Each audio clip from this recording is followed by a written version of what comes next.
The following is a conversation with Mark Cuban, a multi-billionaire businessman, an investor and star of the series Shark Tank, longtime principal owner of the Dallas Mavericks, and is someone who is unafraid to get into frequent battles on X, most recently over topics of DEI, wokeism, gender, and identity politics with the likes of Elon Musk and Jordan Peterson.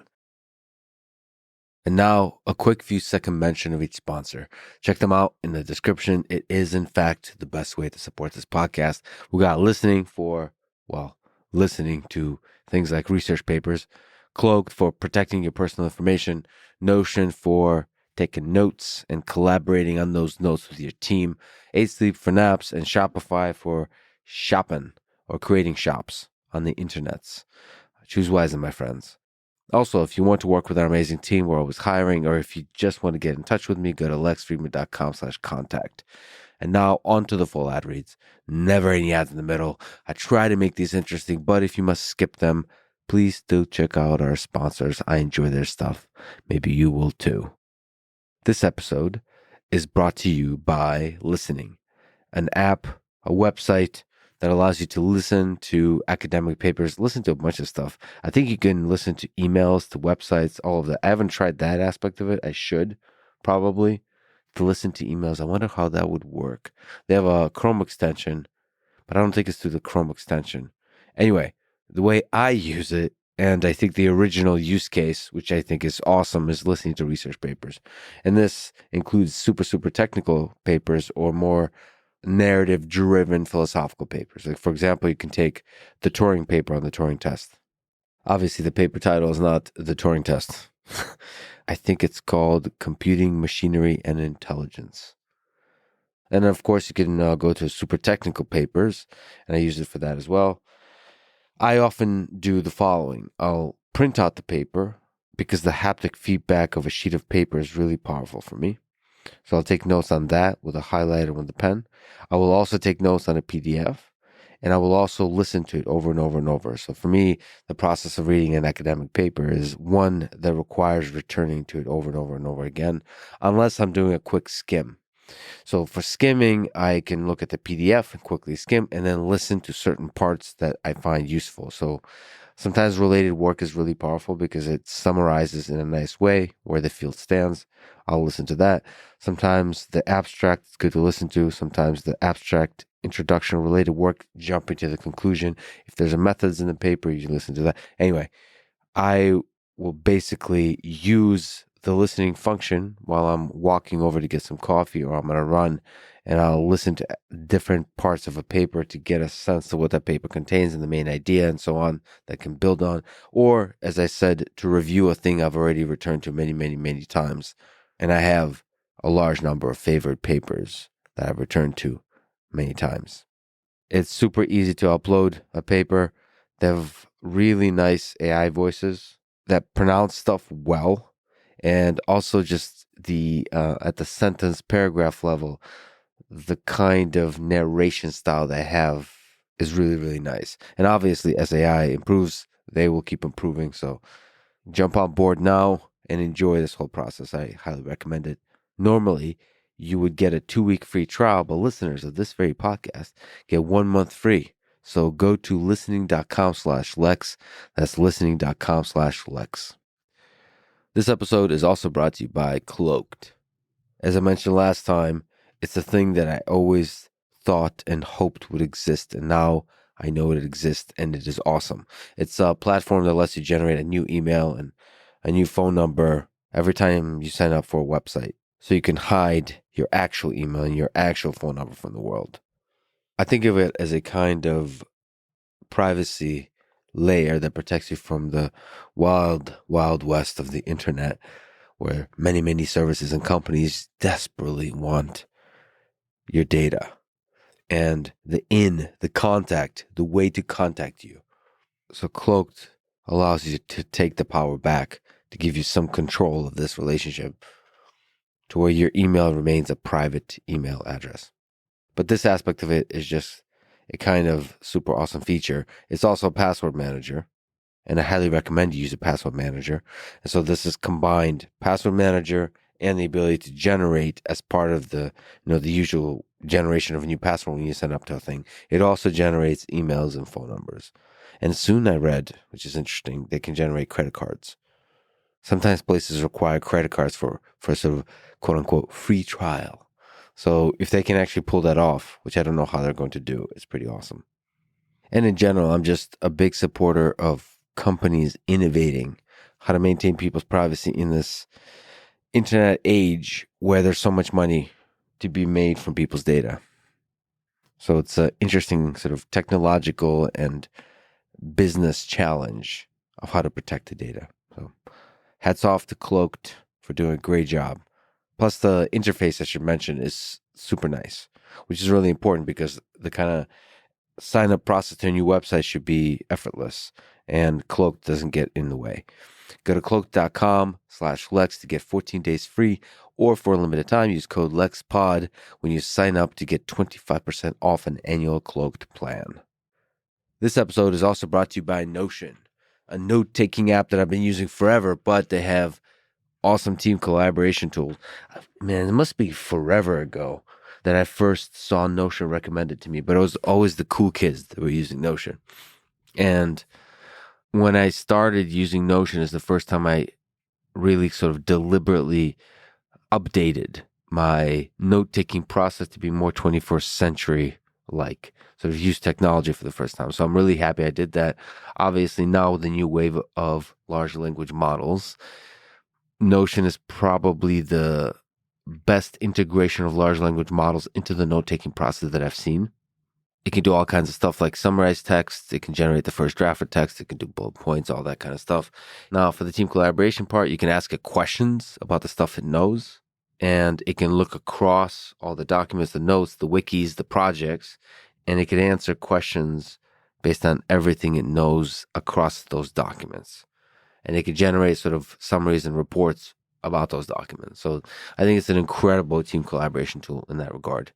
You can try Notion AI for free when you go to notion.com/Lex. That's all lowercase, notion.com/Lex to try the power of Notion AI today. This episode is also brought to you by 8 Sleep and the beautiful, wonderful power of naps. I'm now back in Austin. I was traveling a bit, and it's one of the things I really look forward to when I come back home. It's a cold bed surface with a warm blanket. You can control the temperature of the bed on each side separately. A nice nap is truly heaven. I could be in the worst mood, and a nap just kind of helps that mood, whatever that is, to dissipate, to just disappear into the ether. Wherever my mind goes, it returns quickly refreshed, renewed, and ready to take on the day once again. I'm a huge supporter of naps. I don't care. I don't care what anybody says. Naps are huge. Actually, it's funny to mention that when I was at Google, they have these nap pods.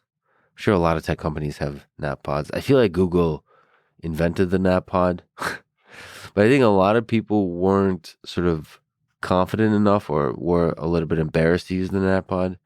I did too. It felt kind of weird. So I would just like put my head down on the desk and sleep right at the desk. I really didn't care. But when I did use the nap pods, they were pretty epic because it kind of keeps out the rest of the world. So there's a sense of privacy in it. It's pretty cool. But nothing compared to 8 Sleep. You can check it out yourself and get special savings when you go to 8sleep.com/Lex. This episode is also brought to you by Shopify, a platform designed by anyone to sell anywhere, anything with a great looking online store. Even I, friends, can figure out how to do it in a few minutes. I create a store, lexfreeman.com/store, I think it is, where there's a bunch of shirts. Now, that store is super minimalist, and I'm a big fan of minimalism, but you can get super fancy, and it integrates with a lot of third-party apps. I use it for on-demand printing of the shirts. So it's another service that does the printing and the shipping of the shirts, so you don't have to think about anything. You could sort of outsource all of it. But, you can use Shopify to basically sell anything. And it's cool to have this thing that enables the efficient, accessible way of creating a node in the capitalist machine in the capitalist network, the living, breathing network of capitalism, where the invisible hand of the market does its work. Yes, there are downsides to capitalism, but there's a lot of upsides. Given the power to the individual creators and the makers, the builders, to build and sell their stuff, I love it. One of the most beautiful things that humans can do is to create. And I will continue to celebrate their ability to create. And I'm glad Shopify is making it easier for them to make money off of their creations. Sign up for a $1 per month trial period at shopify.com/Lex. That's all lowercase. Go to shopify.com/Lex to take your business to the next level today. This is the Lex Friedman Podcast. To support it, please check out our sponsors in the description. And now, dear friends, here's Mark Cuban.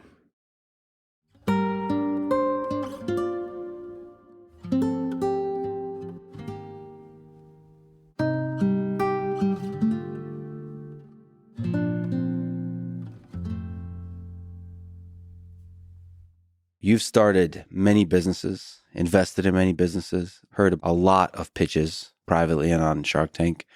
So you're the perfect person to ask, what makes a great entrepreneur? Somebody who's curious. They want to keep on learning because business is ever changing. It's never static. Somebody who's agile, because as you learn new things and the environment around you changes, you have to be able to adapt and make the changes. And somebody who can sell, because no business has ever survived without sales.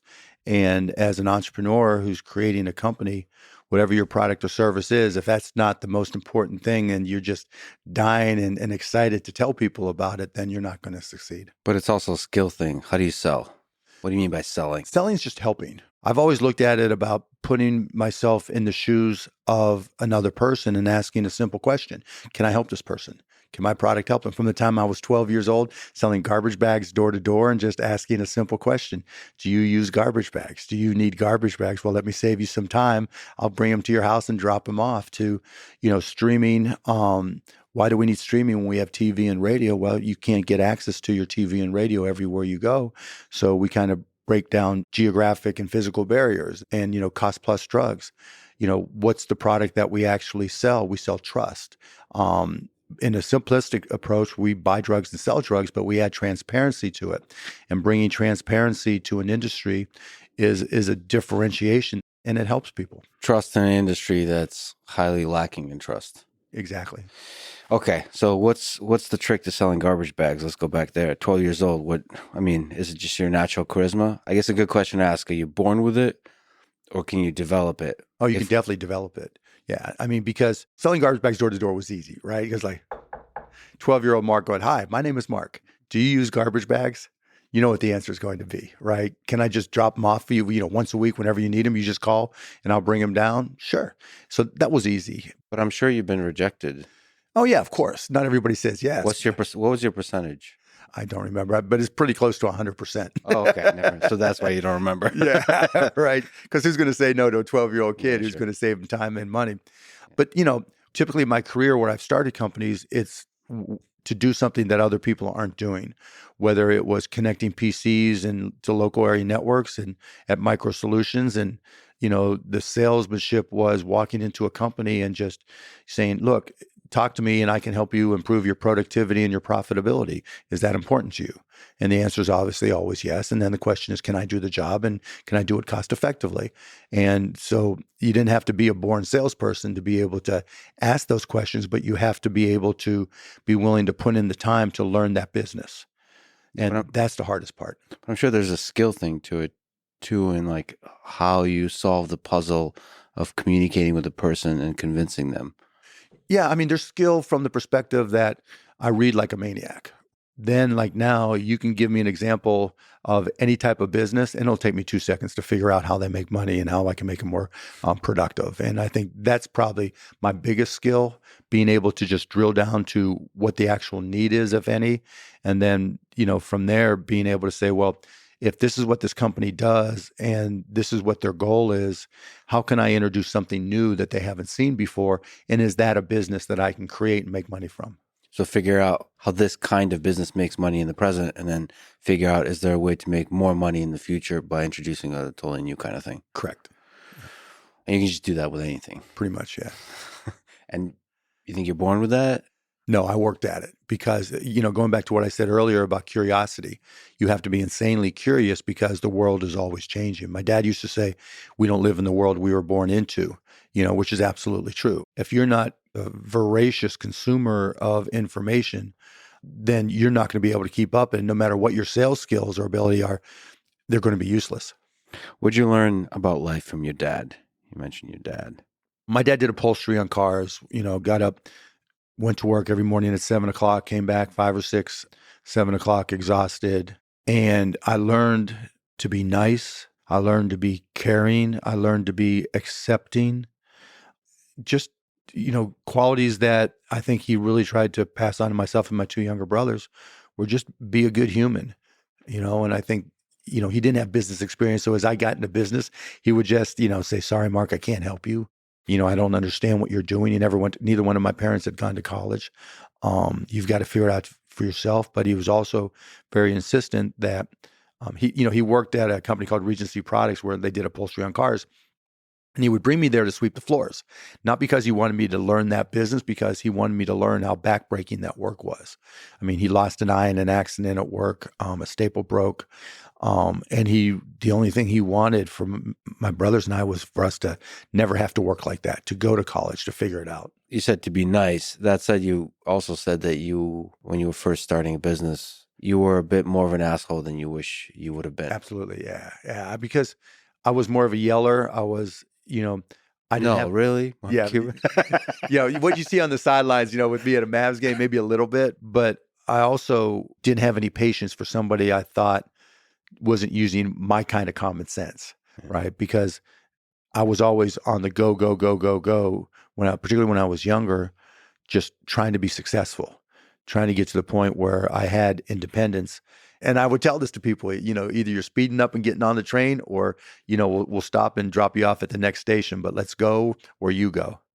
Did you have trouble with the hire fast, fire fast part of running a business? Yeah, always, because I hated firing people, because it meant, one, it was an admission of a mistake in the hiring, and two, the salesperson in me always wanted to come out ahead, and I was always horrible at firing, but I always partnered with people who had no problem with it. So I always delegated that. Well, that's the tricky thing. When you're working with somebody and they're not quite there, and you have to decide, are they going to step up and grow into the person that's the right, or they're not?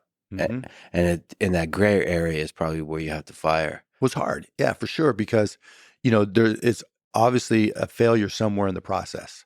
What did we do wrong? And when I would interview people for jobs, I think 99% of the people I've ever interviewed, I've wanted to hire, because in my mind, it was like, okay, I can figure out how to make this person work.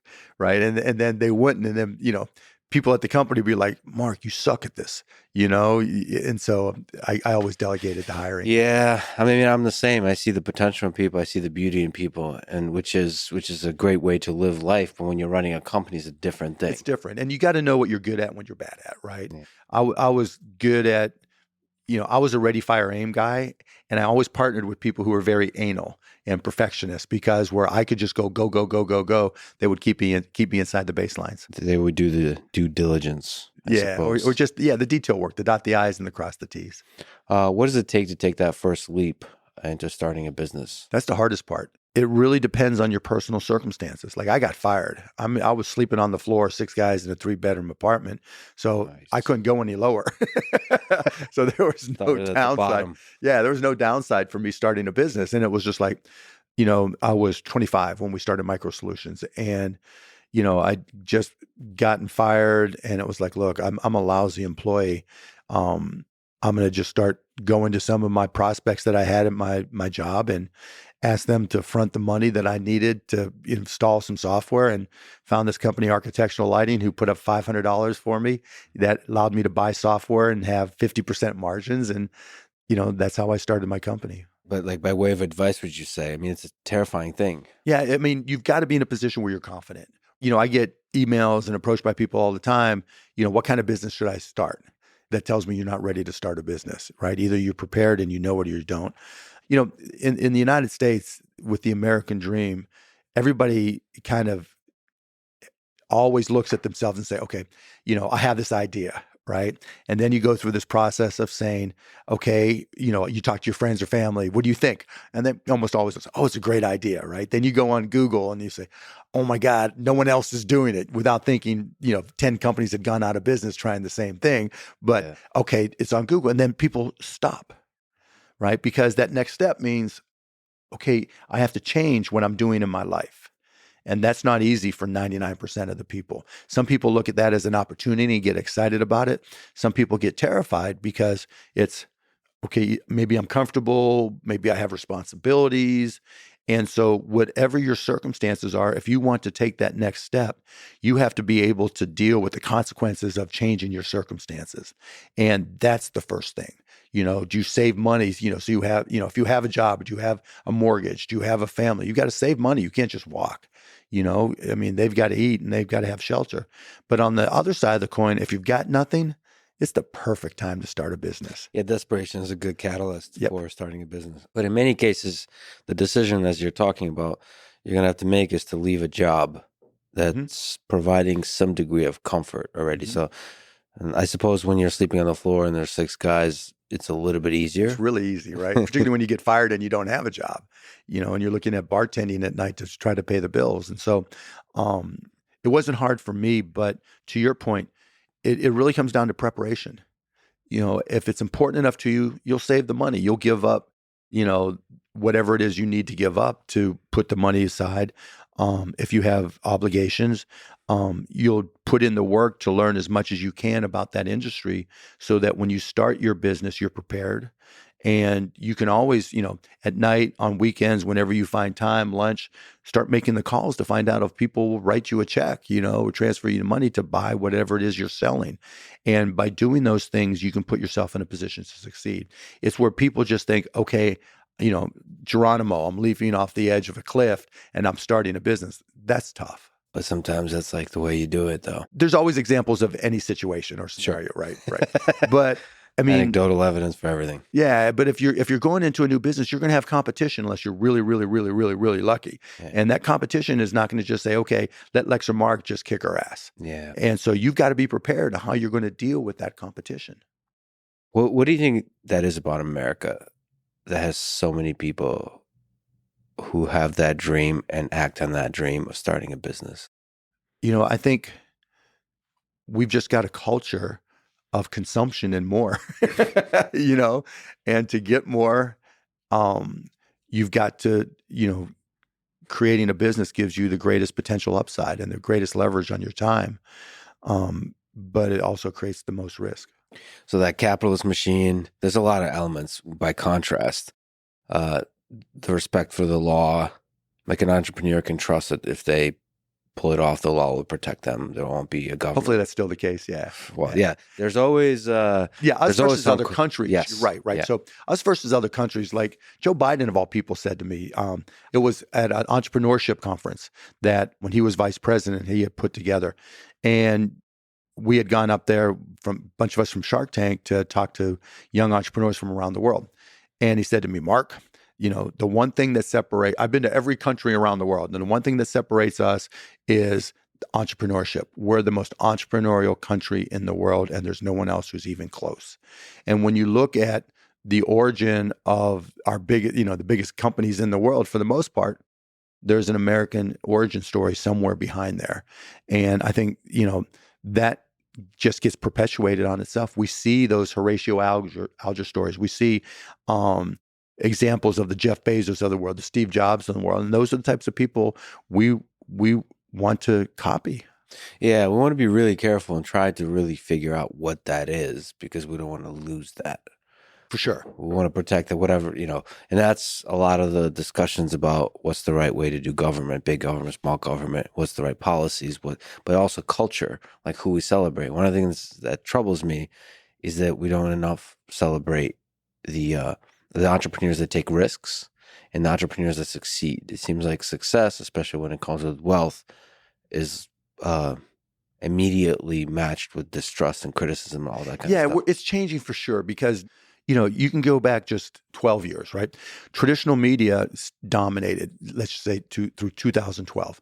That was the peak of linear television. Newspapers weren't as strong, but they still had some breadth and depth to them. And then social media comes along and everybody gets to play in their own sandbox and share opinions with people who think just like them. And it also gives them the opportunity to amplify those feelings. And I think that's where celebrating entrepreneurs really started to subside some. There were always people who were progressive that were like billionaires are bad or millionaires are bad, depending on the time period. But you didn't really see it on an ongoing basis, right? It wasn't going to be on the evening news. It wasn't going to be in the front page of the newspaper. It was going to be if you read a book and someone talked about it, or you read a magazine and there was an article talking about, this progressive movement or that progressive movement, whatever it may be, and then, or political parties. But now all of that is front and center on social media. Yeah, we're trying to figure it out how we deal with the mobs of people and the virality of it all. And I think we'll find our footing and start celebrating greatness again. Well, that's the whole reason I do Shark Tank. That's true. That show celebrates the entrepreneur. It's the only place where every single minute of every single episode, we celebrate the American dream. And the reason I do it is we tell the entire country, and it's shown around the world. Even we're amazing advertising for the American dream, and I don't even know how many countries. But every time somebody walks onto that carpet from Dubuque, Iowa, or Ketchum, Idaho, that sends a message to every kid who's watching, 7, 8, 9, 10, 12-year-old kid, that if they can do it from Ketchum, Idaho, you can do it. If they can have this idea and get a deal or even present to the Sharks and have all of America see it, you can do it. And I'm proud of that. 15 years of that is it's just been insane. Now kids walk up to me and go, yeah, I started watching you when I was 5 or 10 and I started a business because I learned about it from Shark Tank. And so, I think, we're being it celebrates it and we convey it. And I don't think it's going away, but there are different battles we have to fight to support it. Yeah, I love even when the business idea is obviously horrible. Just the guts to step up, to be there, to believe in yourself, to really reach. That's what matters. Because like some of the best business ideas are probably maybe even you and Shark Tank will laugh at. Oh, for sure. Without question. The good ones, we're not going to recognize every good one. And then sometimes we'll just motivate people to work even harder to get it done because of what we say to them. And that's fine too. There's been great success stories that we said no to. What stands out as like a memorable business on you've been pitched on Shark Tank? What's the best one that stands out in memory? There's no best one, right? They're all different. They're all best in their own way, I guess. There's stupid ones and, we haven't had any, world-changing, earth-shattering ones, right? Because those aren't going to apply to Shark Tank. They don't need us, right? So we typically get businesses that need some help at some level or another. But there's ones I've passed that I wish, like spike ball. Do you know what spike ball is?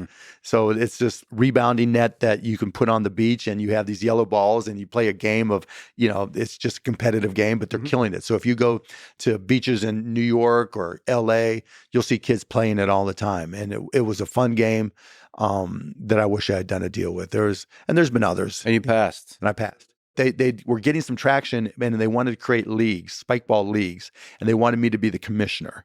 And I don't want to be a commissioner of a new spike ball league. So you have to kind of have this gut feeling of, will this scale? Will this click with people? Of course. Yeah. Can it be protected? Is it differentiated? Is it something that makes me think, why didn't I think of that? Or is it just a good, solid business that's going to pay a return to the founder and may not be enough of a business to return to an investor? Yeah, and I guess the question you're trying to see, will this scale? There's promise. Will the promise materialize into a big thing? Well, see, I don't even care if it's going to be a big thing, right? Because it's all relative to the entrepreneur. We had a 19-year-old from Pittsburgh, Laney, who came on with this simple sugar scrub. And there was nothing outrageously special about it. I didn't see it becoming $100 million business. I thought it could become a $2, $3, $5 million business that paid the bills for her. And that was good enough. And, 6 months after the show aired, she called me up. She goes, Mark, I've got $1 million in the bank. What am I going to do? I'm like, enjoy it, put aside money for your taxes, and go back to work.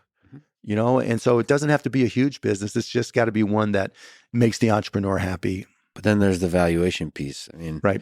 Do a lot of the entrepreneurs overvalue of course. business? Yeah, I mean that's the nature of it, right? I mean, and that's really where the biggest conflicts in Shark Tank happen. That's in the valuation.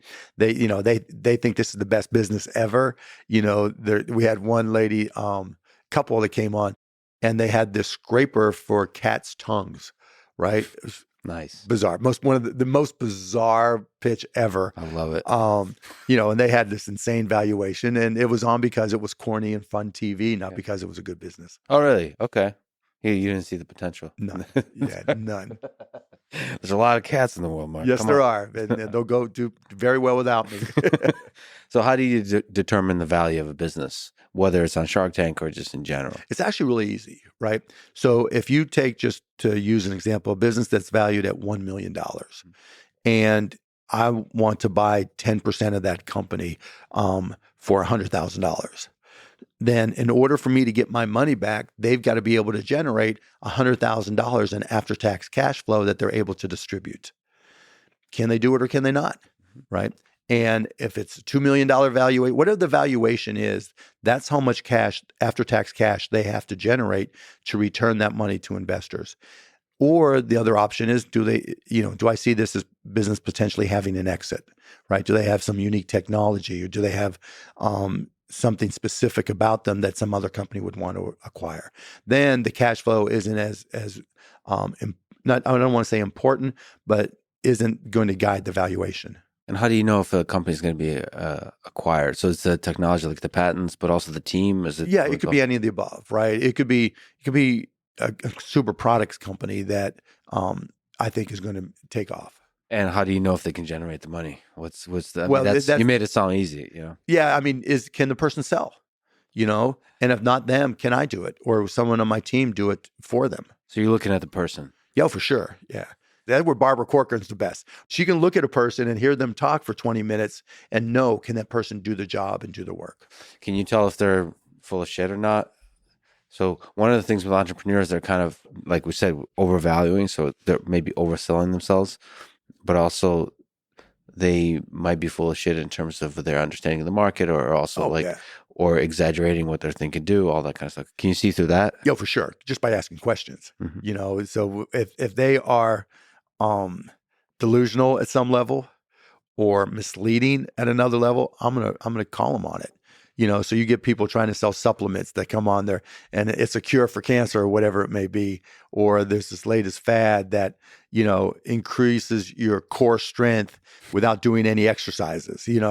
Shit like that. I'm just gonna bounce. I'm gonna pound on them, right? See, I still love that. I still love the trying. Give them credit, right? Because they know all of America is going to see it, and they're deluded themselves to believe this story so strongly. I mean, there's a delusional aspect to entrepreneurship, right? Like you just, I see that. That's a great question. Do you have to be ambitious and set aside reality at some level to think that you can create a company that could be worth 10, 100, $1 billion, right? Yeah, at some level, because you don't know. It's all uncertainty. But I think if you're delusional, that works against you. Because everything's grounded in reality. You've got to execute. You've got to produce. You can have a vision, right? And you can say, this is where I want to get to, and that's my mission, or this is my driving principle. But you still got to execute on the business plan, and that's where most people fail. Yeah, you have to be kind of two-brained, I guess. You have to be able to dip into reality when you're thinking about like the specifics of the product, how to design things, how to like the first principles, the basics of how to build the thing, how much it's going to cost, all of that. Yeah, I mean, because if you can't do the basics, you're not going to be able to do the bigger things. And at the same time, you've got to be able. One of the things that entrepreneurs do that I always try to remind any that I work with on is we all tend to lie to ourselves. Our product is bigger, faster, cheaper, this or that, as if that is a finite situation that's never going to change, right?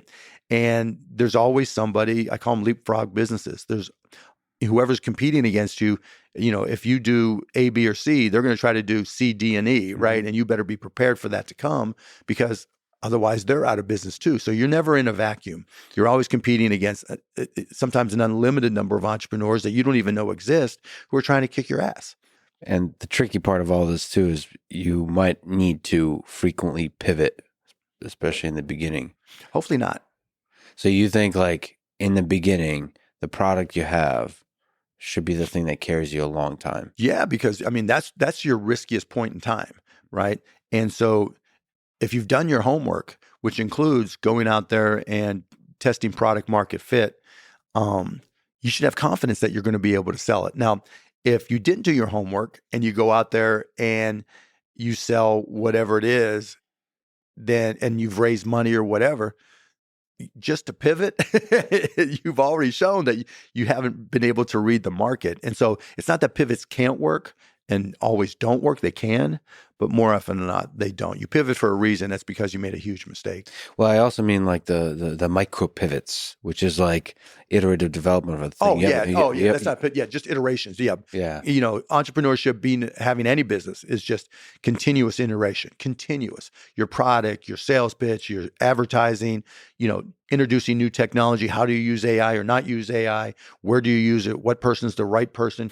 There's just a million touch points, that you're always reevaluating in real time, that you have to be agile and adapt and change. But especially in software, it feels like business model can evolve really quickly too. Like how are you going to make money on this? With software for sure, because, anything digital, because it can change in a millisecond. Speaking of which, how did you make your first billion? So my partner, Todd Wagner, and I, would get together for lunches, and we were at California Pizza Kitchen in Preston Hollow in Dallas, and he was talking about how we could use this new thing called the internet. This is late 94, early 95, to be able to listen to Indiana University basketball games, because that's where we went to school. Mm-hmm. And he was like, look, when we would listen to games, we would have somebody in Bloomington, Indiana, have a speakerphone next to a radio, and then we would have a speakerphone in Dallas, and 6-pack or 12-pack of beer, and we sit around listening to the game because there was no other way to listen to it. So I was like, okay, my first company, Micro Solutions, I'd written software, done network integration, and so I was comfortable digging into it. And so I was like, okay, let's give it a try. So we started this company called AudioNet, and effectively became the first streaming content company on the internet. And we're like, okay, we're not sure how we're going to make this work, but we were able to make it work. And we started going to radio stations and TV stations and, music labels and everything, and evolved audionet.com, which was only audio at the beginning, to broadcast.com in 1998, which was audio and video, and became the largest multimedia site on the internet, took it public in July of 1998. It had the largest first day jump in the history of the stock market at the time. And then a year later, we sold it to Yahoo for $5.7 billion in Yahoo stock. And I owned, right around 30% of the company, give or take. And so after taxes, that's what got me there. Well, there's a lot of questions there. So the technical challenge of that, you're making it sound easy, but you wrote code, but still in the early days of the internet, how do you figure out how to create this kind of product of just audio at first and then video at first? A lot of iterations, right? Like you talked about.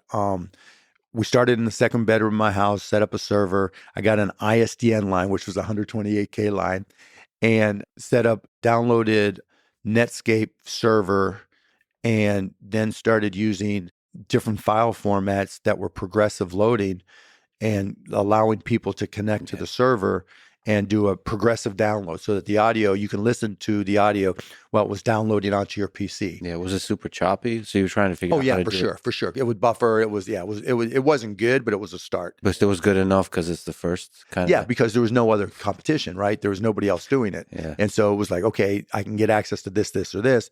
And then there were some third-party software companies, Zing and Progressive Networks and others that took it a little bit further. So we partnered with them, And I started going to local radio stations where literally we would set up a server. Right next to it, I had a $49 radio, the highest FM radio that I could find. And we take the output of the audio signal from the radio with these two analog cables, plug it into the server, encode it, and make it available from audionet.com. Then I would go on UUNet bulletin boards. I would go on CompuServe. I would go on Prodigy. I would go on AOL. I'd go wherever I could find bodies. And I'd say, okay, we've got this radio station, KLIF in Dallas. It's got Dallas sports and Dallas news and politics. And if you're in an office or you're outside of Dallas, connect to audionet.com. And now you can listen to these things on demand. And that's how we started. And it started with one radio station, and then it was 5, then it was 10, then it was video content. Then the laws were different then, so we could literally go out and buy CDs and host them and just let people listen to whatever music. And we went from 10 users a day to 100 to 1,000 to hundreds of thousands to 1 million over those next 4 years. How did you find the users? Is it word of mouth? Word of mouth.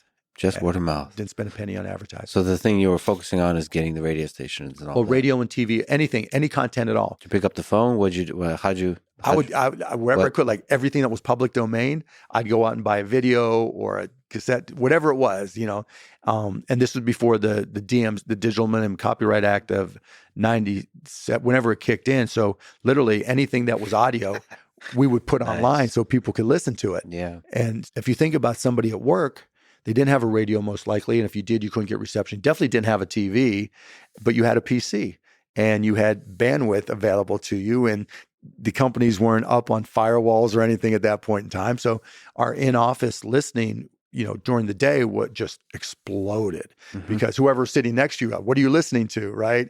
And that was the start of it. And then, in early 98, we started adding video and just other things. And we had ended up with thousands of servers. There was no cloud back then. And just pulling together all those pieces to make it work. But where we really made our money was by taking that network that we had built and then going to corporations and saying, look, it's 1996, 97, 98. And to communicate with your worldwide employees, what they would do is they would go to an auditorium that had a satellite uplink, and then they would have people go to like theaters or ballrooms and hotels that had satellite downlinks, and then would broadcast, the product introductions, whatever. And so we said to them, look, you're paying millions of dollars to reach all your employees when you can do it. Pay us $500,000 and we'll do it just on their PCs at work. So we did, when Intel announced the P90 PC, we, charged them $2 million or whatever to do that. When Motorola announced a new phone or a new product, we would charge them. And so we used the consumer side to do a proof of concept for the network. And then we would take that knowledge and go to corporations. And that's how we made our revenue. And there's some selling there with the corporations. Yeah, a lot of selling there, but we were saving them so much money. Yeah. And they were technology companies. They wanted to be perceived as being leading edge. Yep. And so it was win-win. How much technical savvy was required? You said a bunch of servers. Like, at which point do you get more engineers? How much did you understand could do yourself? And then also, once you can't do it all yourself, how much technical savvy is required to understand enough to hire the right people to keep building this and innovating? I did all the technology, and then we hired engineer after engineer after engineer to implement it. And so, wow, yeah, from putting together a multicast network to software to just all these different things. Was this like a scary thing? Like, it's terrifying, yeah, right? Because as we were growing, trying to keep up with the scale, and literally we're buying off-the-shelf PCs, and then server cards as the technology advanced, and hard drives, and things would fail, and we would have to, we didn't have machine learning back then to do an analysis of how to distribute server resources. So like there was a time when Bill Clinton and all the Monica Lewinsky stuff happened. They released the audio of their interviews of him or something like that, right? And I knew at that point in time when that was released, Yeah. everybody at work was going to want to listen to it, Yeah. right? Yep. So we had to take down servers that were doing Chicago Cubs baseball, right? And just make all these on the fly decisions because we didn't have the tools to analyze or be predictive. But yeah, it was all technology driven and marketing. The acquisition by Yahoo, can you tell the story of that? But also in the broader context of this internet bubble. This is a fascinating part of human history. Yeah. So on the acquisition side, we were the largest media site on the internet and it wasn't close. There was nobody close. We were YouTube, and relatively speaking, we would be 10x YouTube relative to the competition because there was nobody there. And so it became obvious to Yahoo, AOL, and others that they needed a multimedia component. And we had the infrastructure, sales, all that stuff. And so Yahoo, when we went public in 98, or right before I think it was, they made an investment of like $2 million, which gave us a connection to them. And then after we went public, they decided they needed to have multimedia. And so in April of 99, we made a deal. And then July of 2000 is when it closed. And can you explain to me the trickiness of what you did after that? Oh, the caller? Yeah. Okay. So when we sold to Yahoo, we sold for $5.7 billion in stock, not cash. And so I looked at, after Micro Solutions, when I sold that, I took that money.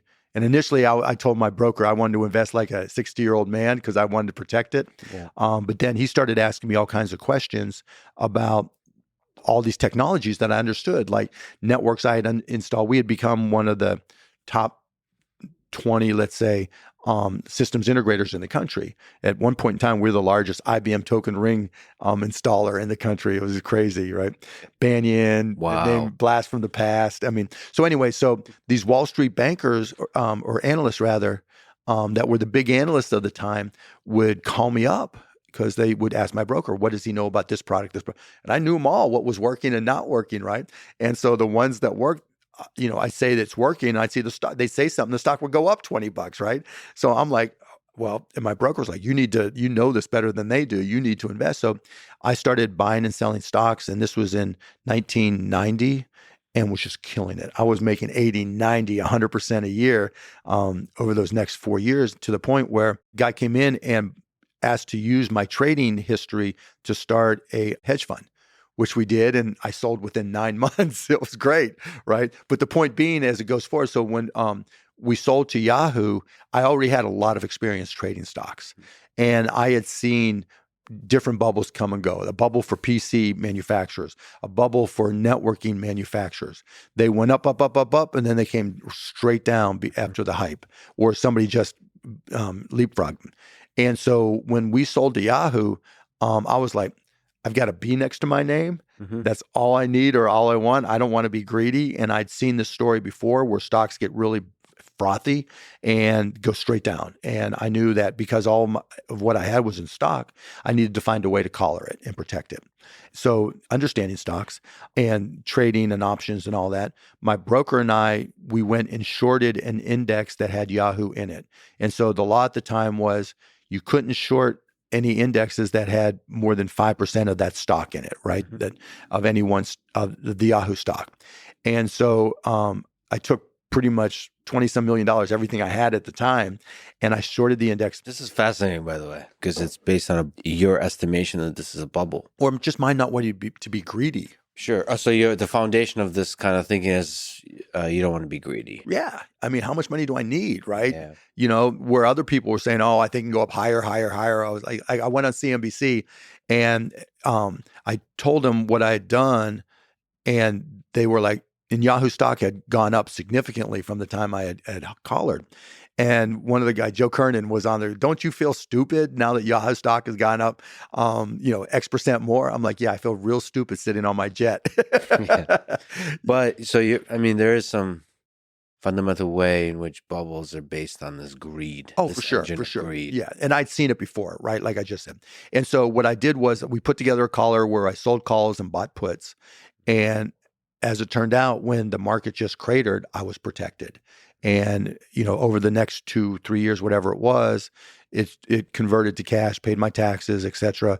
But it protected me. And as it turns out, it was called one of the top 10 trades of all time. And what was even more interesting out of that period, my broker at that time was at Goldman Sachs, and I had asked him to see if there was a way to trade the VIX, right, the volatility index, and there wasn't, right, and so one of the people at Goldman that we were working with to try to create this actually left Goldman and created indexes that allowed you to trade the VIX. Well, it's not trivial to understand that it's a bubble. I mean, you're kind of lessening your insight into all this by saying you just didn't want to be greedy, but you still have to see that it's a bubble. Yeah, I mean, yeah, obviously if I thought it was going to keep on going up and there was intrinsic value there, I would have stayed in it. But it wasn't so much Yahoo, it was just the entire industry. You would back then, like we're looking at the Magic 7 or whatever it is stocks now, and people were asking, is it in a bubble? And when I would get into cabs and people would just start talking about internet stocks, there were people creating companies with just a website and going public. That's a bubble, right? Where there's no intrinsic value at all. And people aren't even trying to make operating cap profits. They're just trying to leverage the frothiness of the stock market. That's a bubble. You don't see that right now. There's not companies, you don't see any IPOs right now for that matter. So, I don't think we're in a bubble now, but back then, yes, I thought we were in a bubble, but that wasn't really the motivating factor. Do you think it's possible we're in a bit of an AI bubble right now? No, because we're not seeing funky AI companies just go public. If all of a sudden we see a rush of companies who are skins on other people's models or just creating models to create models that are going public, then yeah, that's probably the start of a bubble. But that said, my 14-year-old was bragging about buying NVIDIA, with me in his Robinhood account. He tells me the order, I place it, and he was like, "Oh yeah, it's going up, up, up," And I'm like, yeah, we're not quite there yet, but that's one thing to pay attention to. Yeah, we're flirting with it. Yeah. You said that becoming a billionaire requires luck. Yeah. Can you explain?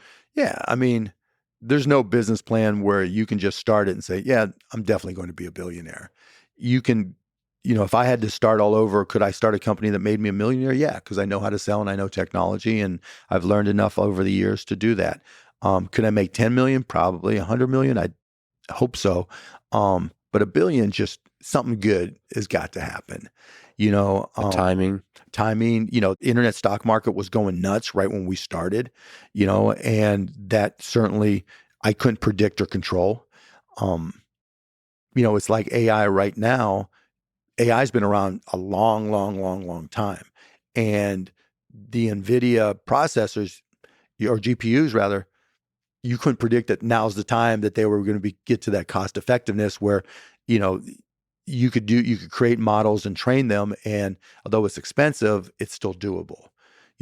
We didn't really we had ASICs, right, for custom applications, and we had CPUs that were leading the way, but GPUs were more for gaming and then crypto mining. And now, all of a sudden, they were the foundation for AI models. So I think luck being essential to becoming a billionaire is a beautiful way to see life in general. First of all, I personally think that everything good that's ever happened to me is because of luck. I think that's just a good way of being. It's like you're grateful.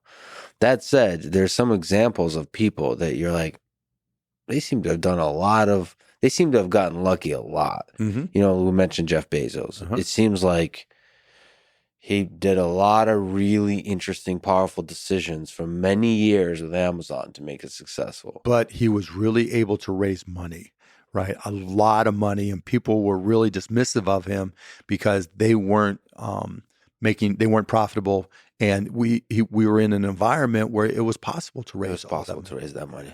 I mean, what about somebody you get sometimes feisty with on the internet, Elon, but we couldn't even look at Zuck and Bill Gates and Warren Buffett. Sure. Look, Zuck was just trying to get laid, right? And it took off, and you wrote some good stuff. Aren't we all? Isn't right, that at some level, the foundation of human civilization? Right. But yeah, so more power to him, right? You can't take anything away from him. But yeah, Snapchat, same thing, took off. Apps didn't take off in 2007 when the iPhone came out. Apps took off in 2011, 2012. And if you were there with the right app at the right time, and even Facebook, in 2004, the bubble had burst, and the price for computers had fallen enough and kids in school all needed computers or laptops. If he had tried to do something like that, 5 years earlier, I mean, he was too young, but 5 years earlier or 5 years later, or Friendster might have been the ultimate, or MySpace. Friendster, I remember Friendster. Or MySpace. I had a MySpace account, and that was before Facebook. Yeah. The timing's important, but there's like the details of how the product is built, the fundamentals of the product, like what. But that's what gets you, when the opportunity is there, right? That's what allows you to take advantage of that opportunity and the kismet of it all, right? You've got to be, because it wasn't like any of the people I mentioned, there weren't others trying the same thing. Yeah. Right? You had to be able to see it. You had to be able to visualize it and put together a plan of some sort, or at least have a path. And then you had to execute on it and do all those things at the same time and have the money available to you, because it wasn't like, whether it was Google or Facebook, they raised a shitload of money. It wasn't bootstrapping it that got them there. And raising money is not just about sales. It's about the general feeling of the people with money at that time. And proximity. If sure. Chuck wasn't at Harvard and he was at Miami of Ohio University, or he was at Richland Community College, same idea, same person, same execution, and nothing. I believe in the power of individuals to realize their potential no matter where they come from. But I agree 100% with that, right? But luck is required. Yeah. I mean, scale is the only delta is scale. Yeah. Right. Where, we're not all blessed with the access to the tools that you need to hit that grand slam. But then also, billion is not the only measure of success, right? Absolutely not. Right. Everybody defines this success in their own way. How do you define success, Mark Cuban? Waking up every day with a smile, excited about the day. People always say, well, when you get that kind of money, does it make you happy? And my answer always is, if you were happy when you were broke, you're going to be really, really, really happy when you're rich. But you got to work on being happy when you're broke, I guess. Well, you're just being happy, right? If you were miserable, in your job before, there's a good chance you're still going to be miserable if that's just who you are. That's a pretty good definition of success, by the way. Thank you. How do you reach that success by way of advice to people? We talked about my dad, my parents. I never looked at my dad and said, okay, you're not successful. He busted his ass. And when he came home, we enjoyed our time together, right? There was nothing at any point in time where I felt like, oh, this is miserable. We're awful. We don't have this. We don't have that. We celebrated the things we did have, and never knew about the things we didn't have, and so I think, you have to be able to find your way to whatever it is that puts a smile on your face every day. And some people can do it and some people can't. It's not always about the smile or the smile on the outside. It could be a smile on the inside. Yeah, whatever it is, right? Whatever makes you feel good. Yeah, the struggle, even the struggle, like with your dad, the really, really hard work can be a fulfilling experience, because the struggle leading up to then seeing your kids. And exactly right. Right. Because that was my dad's grand slam. Yeah. Right. Seeing 3 kids go to college, be successful, be able to spend time with them. And that was the other thing, he really made me realize is the most valuable asset isn't the money, it's your time. That's why, from a young age, I wanted to retire, because I wanted to experience everything that I possibly could in this life. And, he got joy from us. I get joy from my kids. And that's the most special thing you ever can have. Beautifully said. You have made some mistakes in your life. Yeah, a lot of them. One of the bigger ones on the financial side, we could say, is Uber. Yeah, we call that not doing something. Yeah, it wasn't a mistake. It was just, it was a mistake. But I like how you tried to. Yeah, I always try to look at mistakes, at things you did that didn't turn out, as opposed to things you didn't do. The negative. But what can you tell the story of that? And maybe it's just interesting because it is illustrative, like how to know when a thing is going to be big and not, and what are the fundamentals of it, and how to take the risk and not, and all this kind of stuff. Right. So the backstory of that is Bill Gurley came to me and said, Mark, there's this guy, Travis, that has this company, Red Swoosh, which is a peer-to-peer networking company that I think you can help. And so I invested and would spend a lot of time with Travis. And it's funny because back then, that was like 2006. I was an investor at Box.net with Aaron Levy. And there was one other company, but there were three of them where there'd be emails between, where I'd introduce them and we'd all talk in these emails, and they'd all gone to have astronomical success, right? But so Red Swoosh had its issues, because I always look at peer-to-peer as kind of stealing bandwidth from the internet providers when bandwidth was a scarce commodity. And so, what Travis did with that, though, was great. He convinced gaming companies who wanted to do downloads of the clients for those games to use his peer-to-peer and Red Swoosh. And, he busted his ass, and I think he sold it for $18 million. So he did well. And so it was natural for him to come to me, and I still have the emails, and ask me about Uber Cab. Mm-hmm. And I thought, okay, this is a great idea. I really, really like it. I said, and he showed me his budgets, and I think they were raising money at $10 or $15 million or whatever. And I'm like, your biggest challenge is going to be you're going to have to fight all the incumbent taxi commissions. They're going to want to put you out of business. That's going to be a challenge. And I think you don't have enough money designated for marketing to get all that done. And I said, I'd invest, but not quite at that valuation, right? Never came back to me.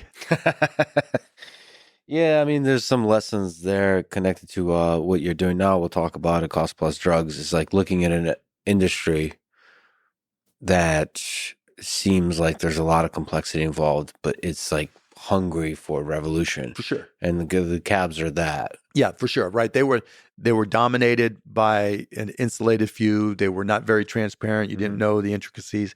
They were very, very politically driven, and old boy incestuous network. And and like I told him, Travis, the best thing about you is you'll run through walls and break down barriers. The bad thing about you is you'll run through walls even if you don't have to, Yeah. And there you kind of have to see, is it possible to raise enough money? Is it possible to do all this? Is it possible to break through? And it's kind of a fascinating success story with Uber I think he tried to go too big. He had too big an ambition, which cost him in the end, not financially and personally, but just, in terms of being able to stick it out with them.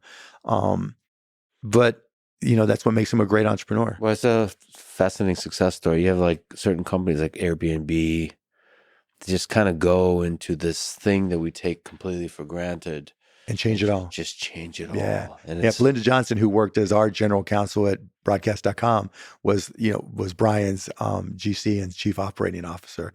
So they had a smart team. And they believed in it. And it's a beautiful story because you're like, all right, all the things that annoy you about this world, like they're inefficient and just seem like a pain. And I probably would have said no, like a lot of people did to Airbnb, because I'm like, I don't want people sitting sleeping in my bed. I would have too. I was like, this is not going to work. I've done like couch surfing and stuff, and it didn't seem right. It didn't seem like you could do this at a large scale. To monetize it, yeah, but he did. More power to him. In 2000, I think January, you purchased a majority stake in the NBA team, Dallas Mavericks, for $285 million. So at this point, maybe you can correct me, but it was one of the worst performing teams in franchise history. True. How did you help turn it around? I had this big, tall guy named Dirk Nowitzki, and I let him be Dirk Nowitzki, right? And I got out of the way. But I think more than anything else, there was the turnaround on the business side, and then there was the turnaround on the basketball side. And on the basketball side, I just went in there immediately, said, whatever it takes to win, that's what we're going to do. Back then they had 3 or 4 coaches that were responsible for everything. And I was like, okay, we spend more money training people on PC software than we do developing the most important assets of the business. So I made the decision to go out there and hire like 15 different development coaches, one for each player. And everybody thought I was just insane.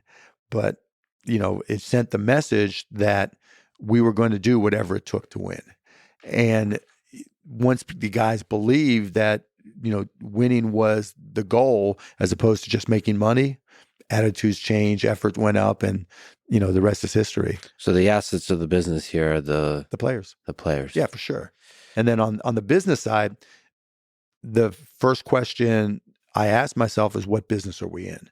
And I really didn't know the answer immediately, but within the first few months, it was obvious that, the entire NBA thought we were in the business of basketball. We were not. We were in the experience business. When you think about sporting events that you've been to, you don't remember the score, you don't remember the home runs or the dunks. You remember who you were with, and you remember why you went. Oh, it was my first date with the girl who's now my wife, or I went with my buddies and he threw up on the person in front of us. My dad took me, my aunt, my uncle took me. Those are the experiences you remember.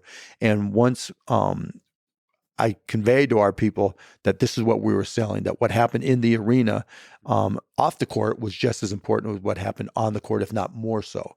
Because if, mom or dad are bringing the 10-year-old, you have to keep them occupied because they have short attention spans. And so, I would get into fights with the NBA, put aside the refs, but getting aside in fights in the NBA, I would say NBA, nothing but attorneys, right? Because they had no marketing skills whatsoever. And to their credit, they realized that was a problem and started bringing in better and better marketing people. So part of the selling is you're selling the team, selling the sport, selling the people, the idea, all of it, like just the... Well, yeah, the experience. So have you ever been to an NBA game?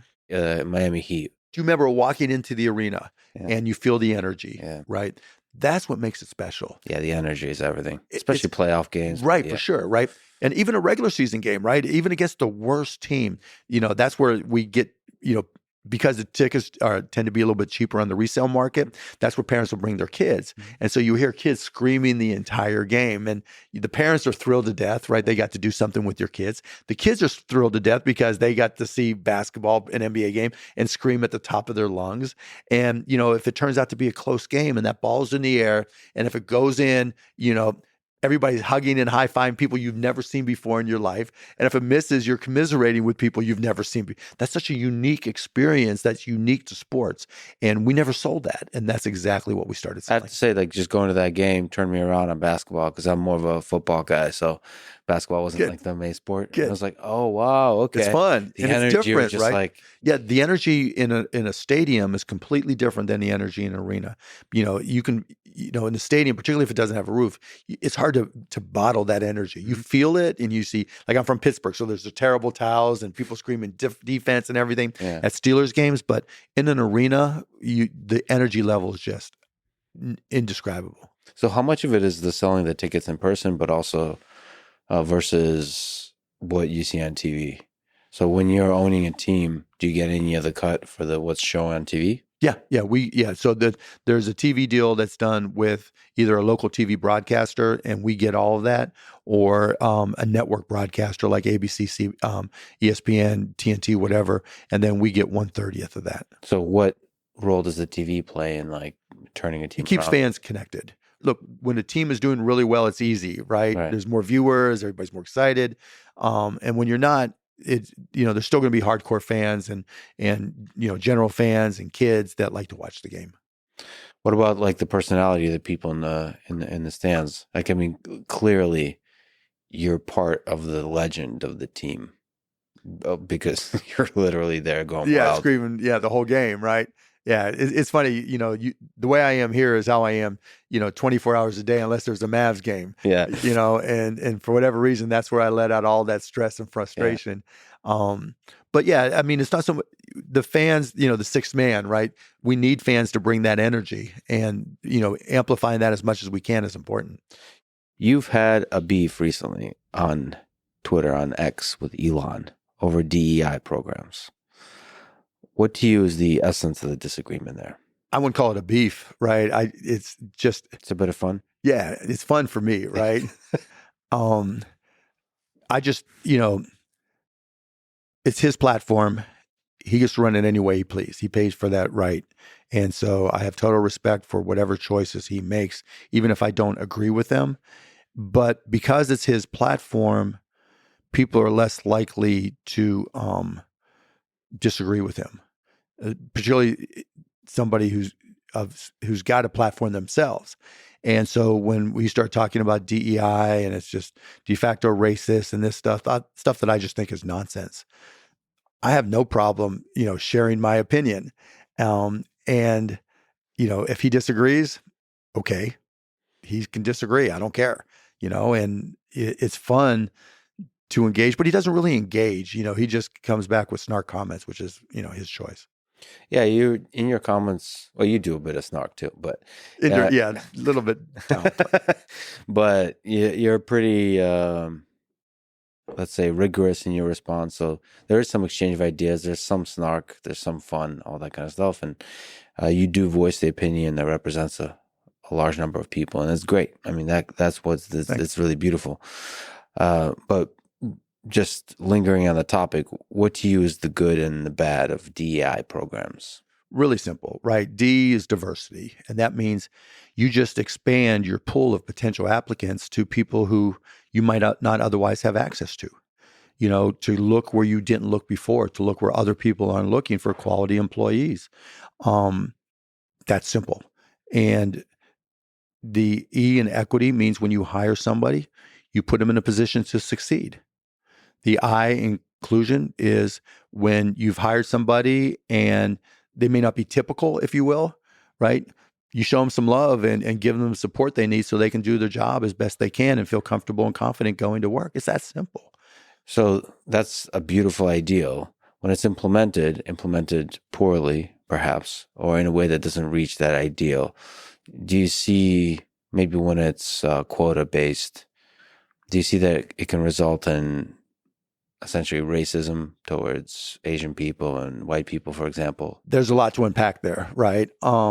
So first, you can't do quotas. They're illegal unless you're, and I'm not the lawyer on this subject, but unless you're trying to repair something that's happened in the past, like some discrimination that's happened in the past. So it's not quota based. And I think that's really just kind of a straw man that people put out there. Now, does that mean that there aren't DEI programs that are implemented poorly? Of course not. There are everything that's implemented poorly in one company to another, right? Sales, marketing, human resources. You can pick any element of business and find companies that implement it poorly. But that's the beauty of capitalism in a free market, or mostly free market, where if you make these choices and they are the wrong choices, you're going to lose your best people. You're not going to be able to hire the best people. You're not going to execute on your business plans in the way that we discussed, regardless of the size of the company. And it also, I think, depends on where you're having the discussion. So when I'm in a different group of people off of X, the feedback's completely different, right? But to your question of reverse racism, yes, it happens. Because people are people.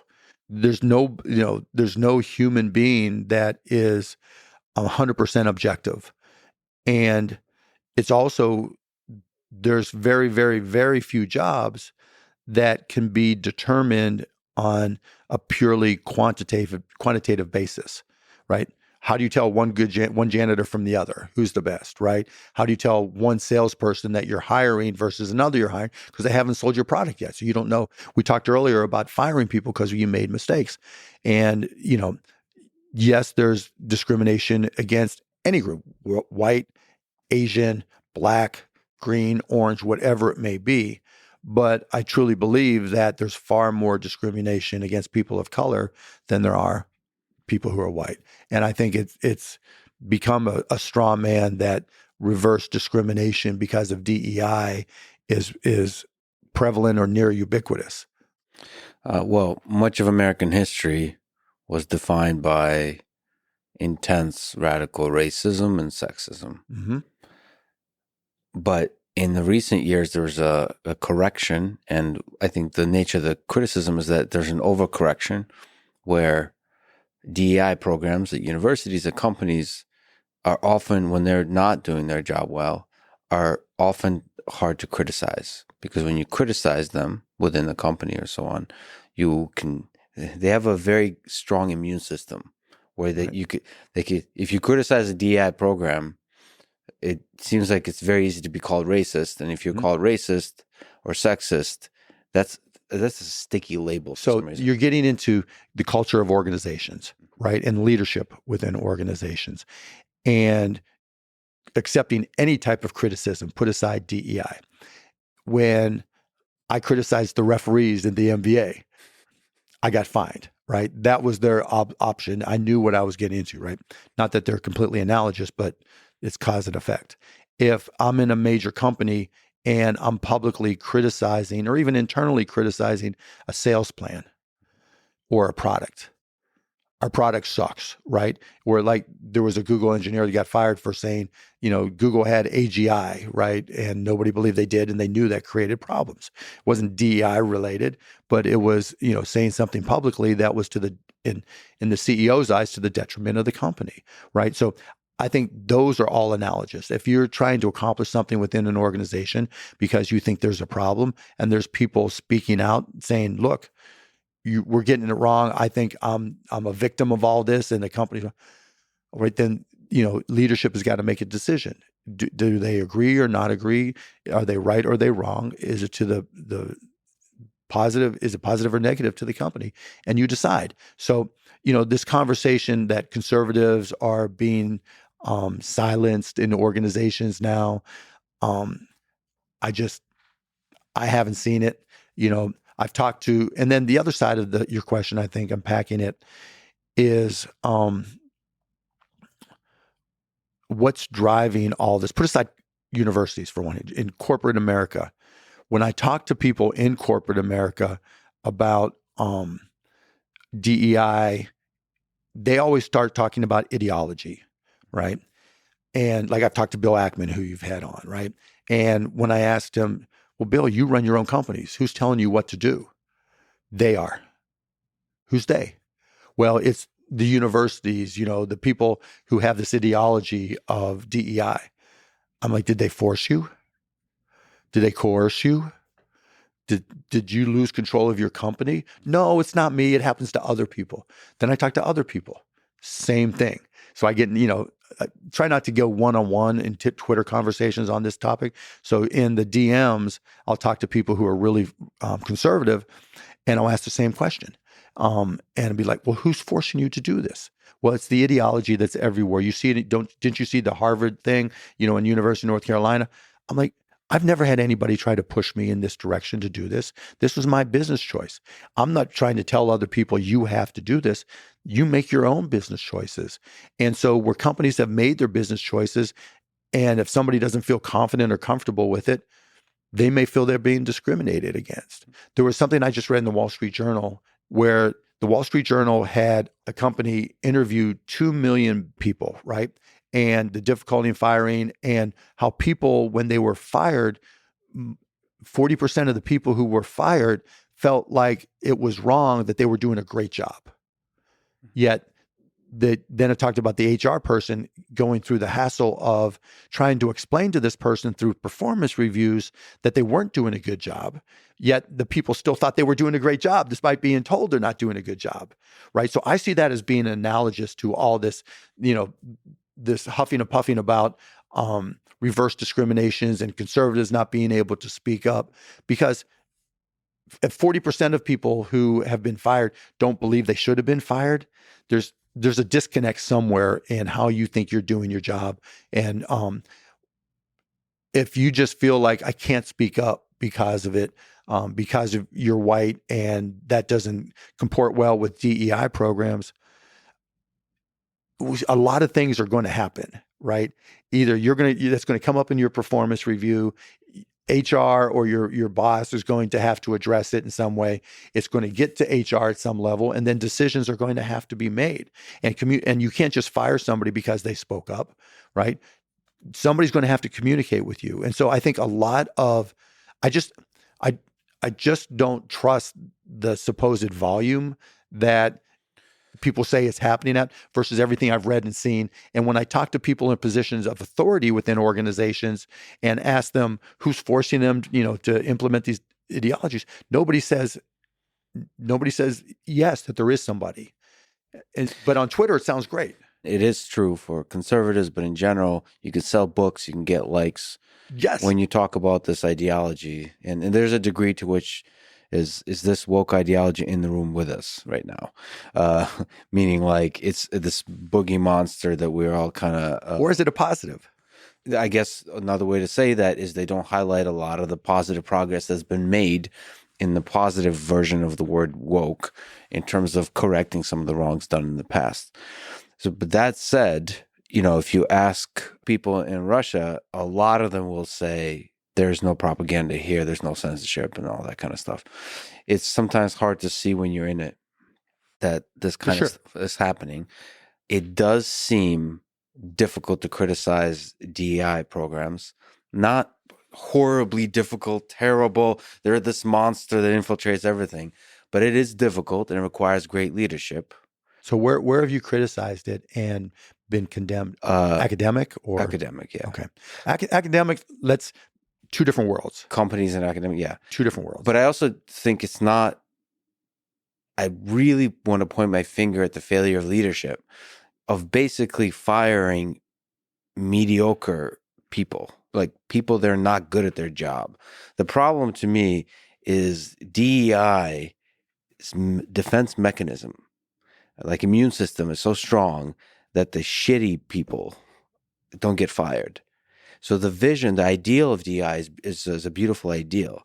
It's just like, well, maybe it's because I'm an entrepreneur. When I see an ideal that, you try to implement it and support it and get to that point.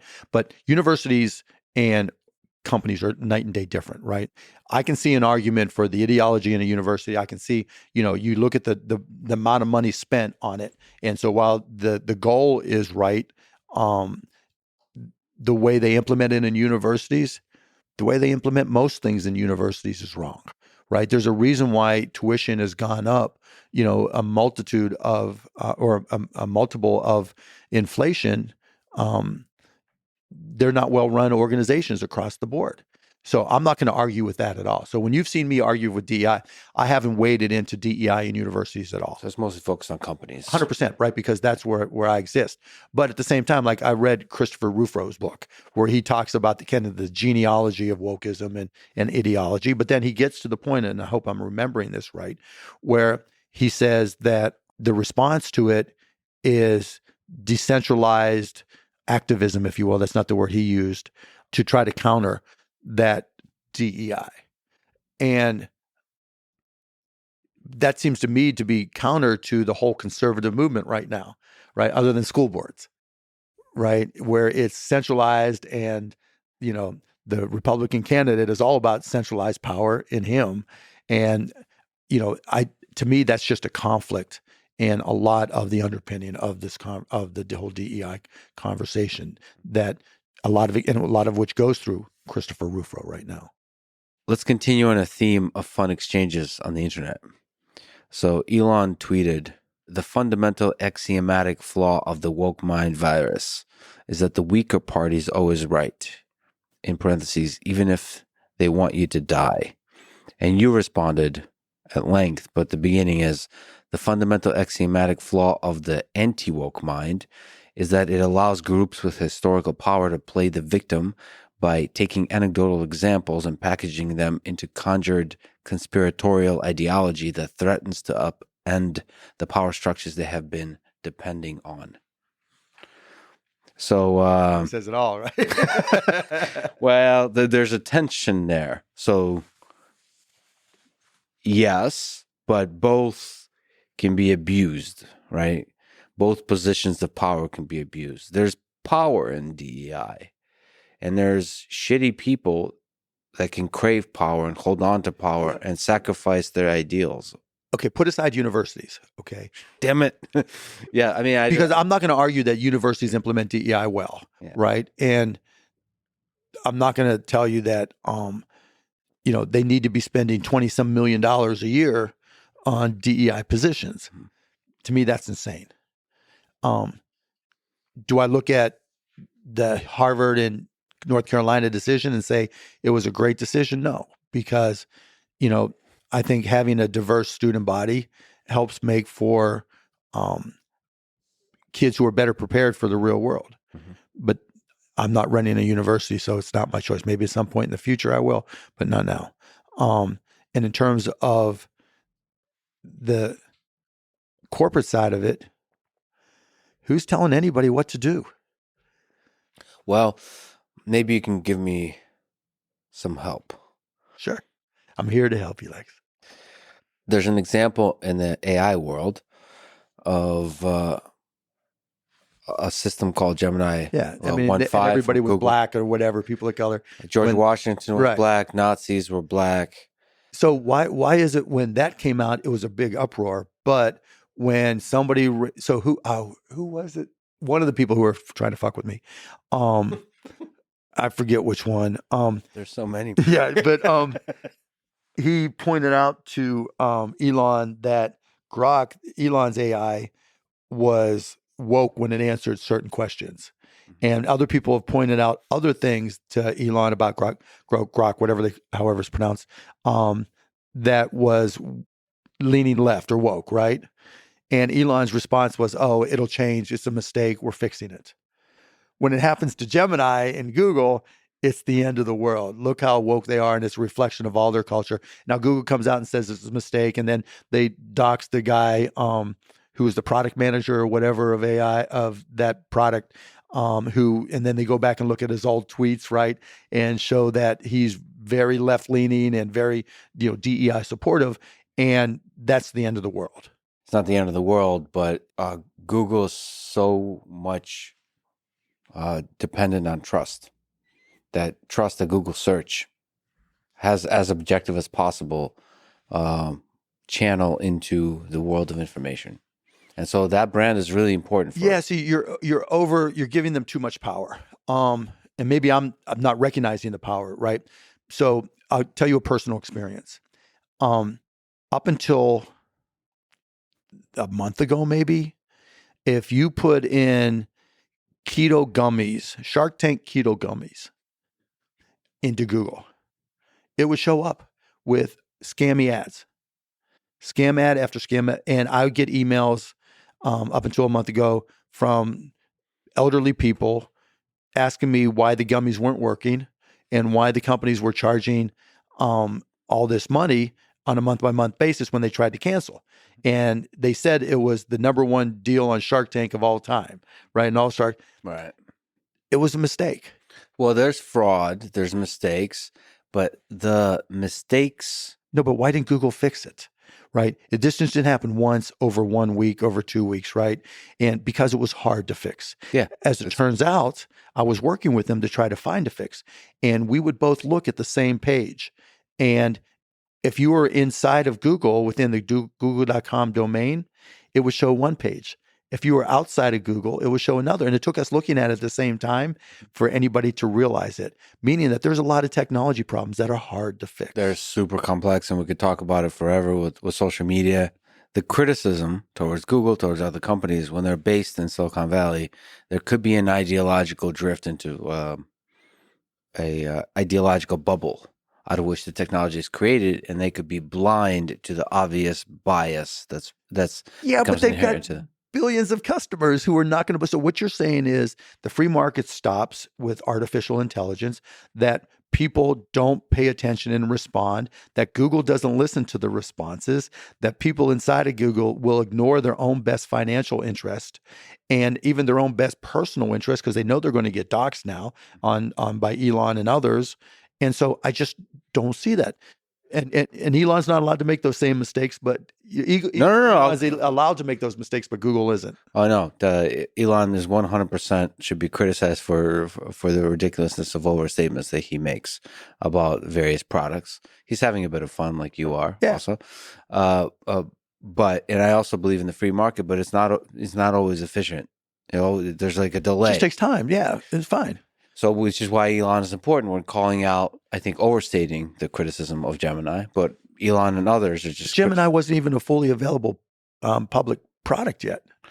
It's still a bias that resonates with people. That's the way neural networks work, though, right? That's why there'll be millions of models, because weights and biases putting together, a neural network. But, no. So like the Black George Washington is a correction on top of the foundation model to keep it, quote unquote, sort of safe. One of the big criticisms of all the models, frankly, probably even Grok a little bit less so, is they're like trying to be really conservative in the sense of trying to be Yeah, careful not to say crazy shit of course. because we don't know how the It's thing. brand new and we know Yeah. what happens, right?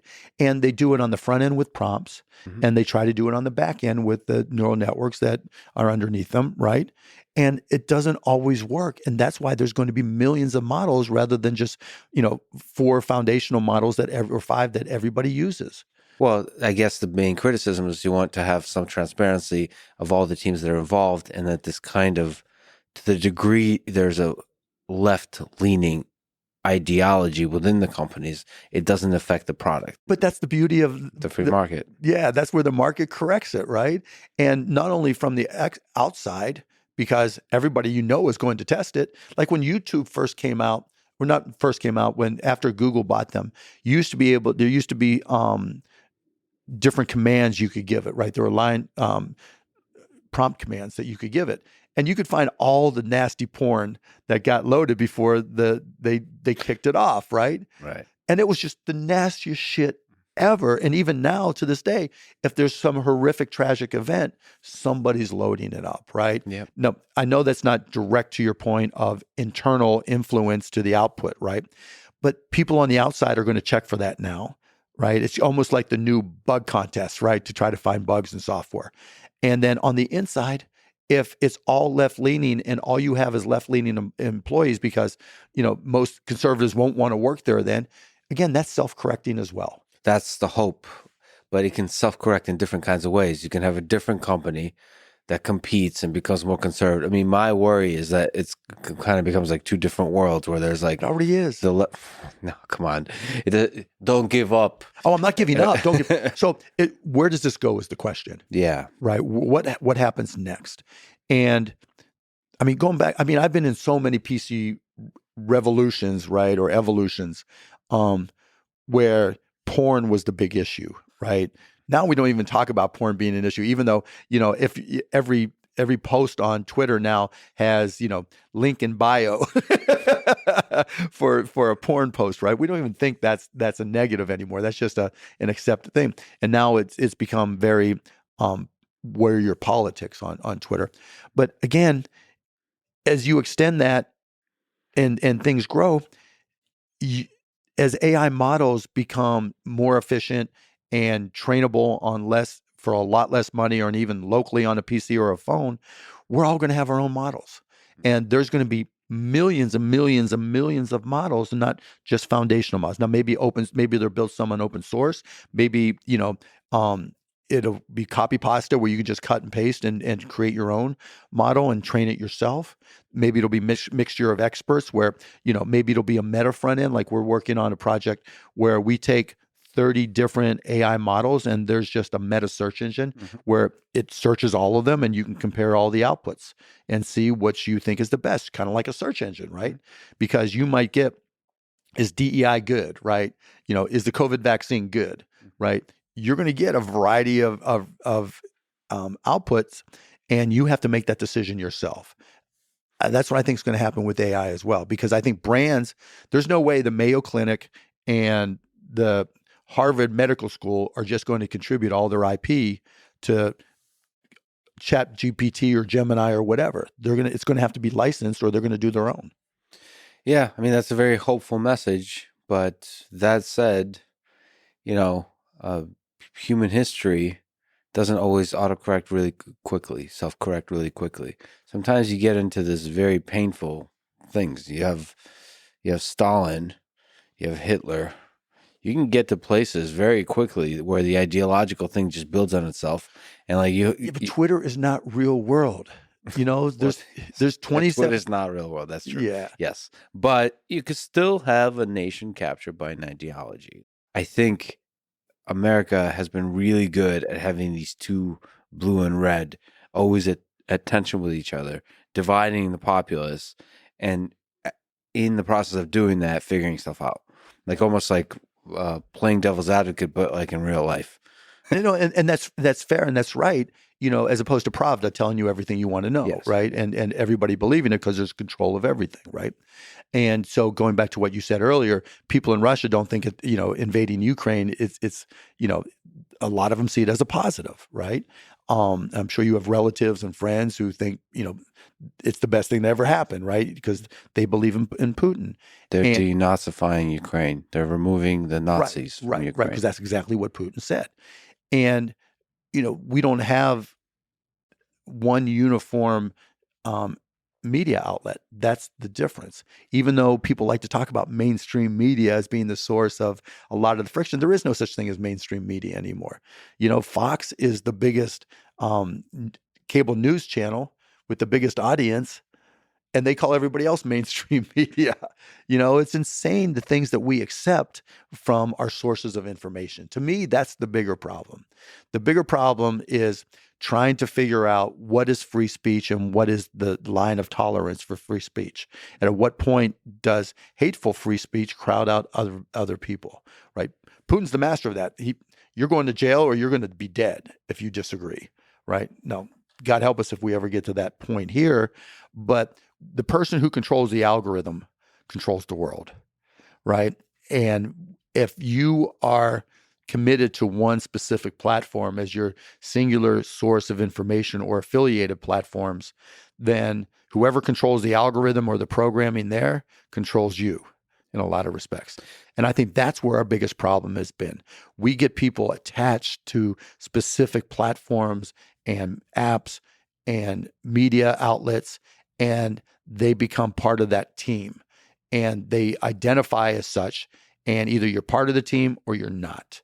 And that to me is the fundamental problem. It's not woke ideology, because I never felt any pressure to make the choices that I've chosen, including diversity, equity, and inclusion.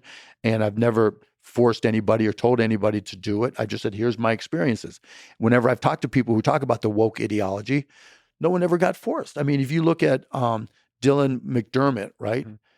If there was a way to gauge the number of impressions that she had, right, and where they sourced from, I'd be willing to bet any amount of money that 90% plus of the impressions and discussions of Dylan McDermott were on right-leaning media. Several things, actually. Let's even go there. You've gotten a bit of a beef with, again, fun with Jordan Peterson about That's this. the guy whose name I couldn't think of, yeah. So the topic there was the gender transition and Dylan Mulvaney. Can you explain the nature of the beef? I mean, it's an interesting claim you're making that most of the people who are concerned about this are conservatives. Yeah, the point is that if you looked at impressions, like when you run an ad, you're curious about impressions and who sees them, right? But if you look at the impressions related to Dylan McDermott, I would, like I just said, I'd bet 90% or more were in conservative media. And, I don't know how many followers she had, 250,000 followers or whatever when the Bud Light ad came out.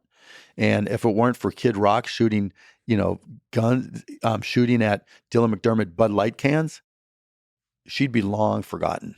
Yeah, but most of the people that care about censorship are going to be free speech advocates. So, like, most people that care about Putin suppressing speech or anybody else suppressing speech are going to be like libertarians. So, like, there's probably an explanation of that.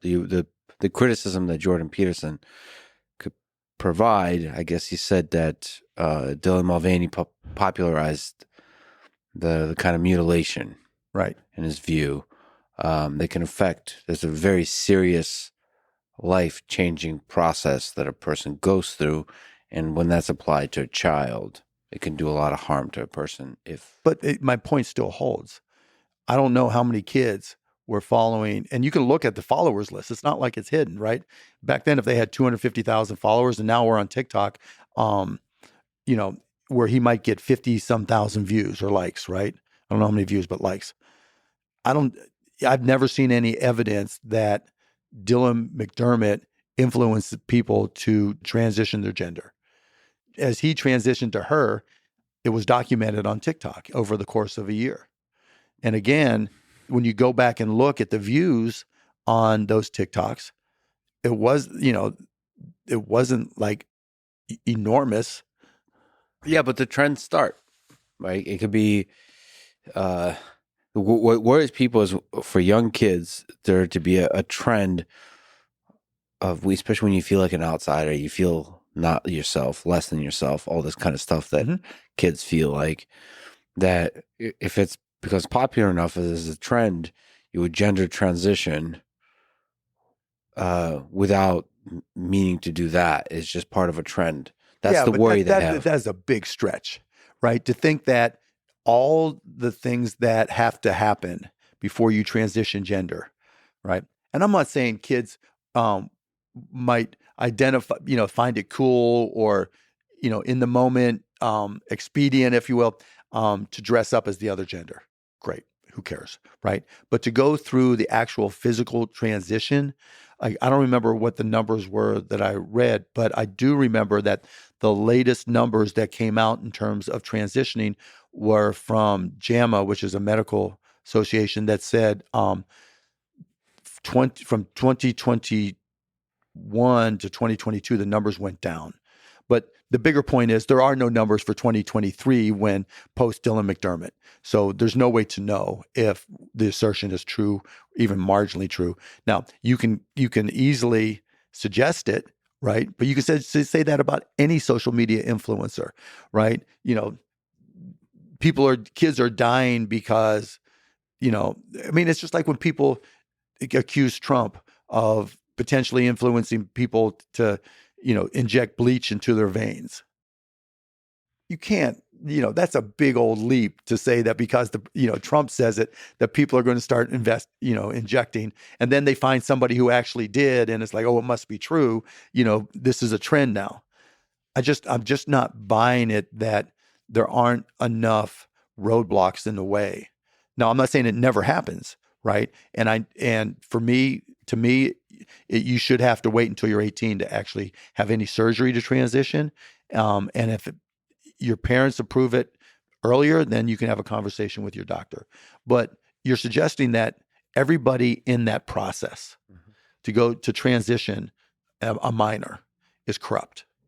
That the doctor, the sociologist, the psychologist, all the people involved, the hospital where the surgery is happening, the insurance company that's paying for it, they all have been corrupted by this trend. I just don't see that.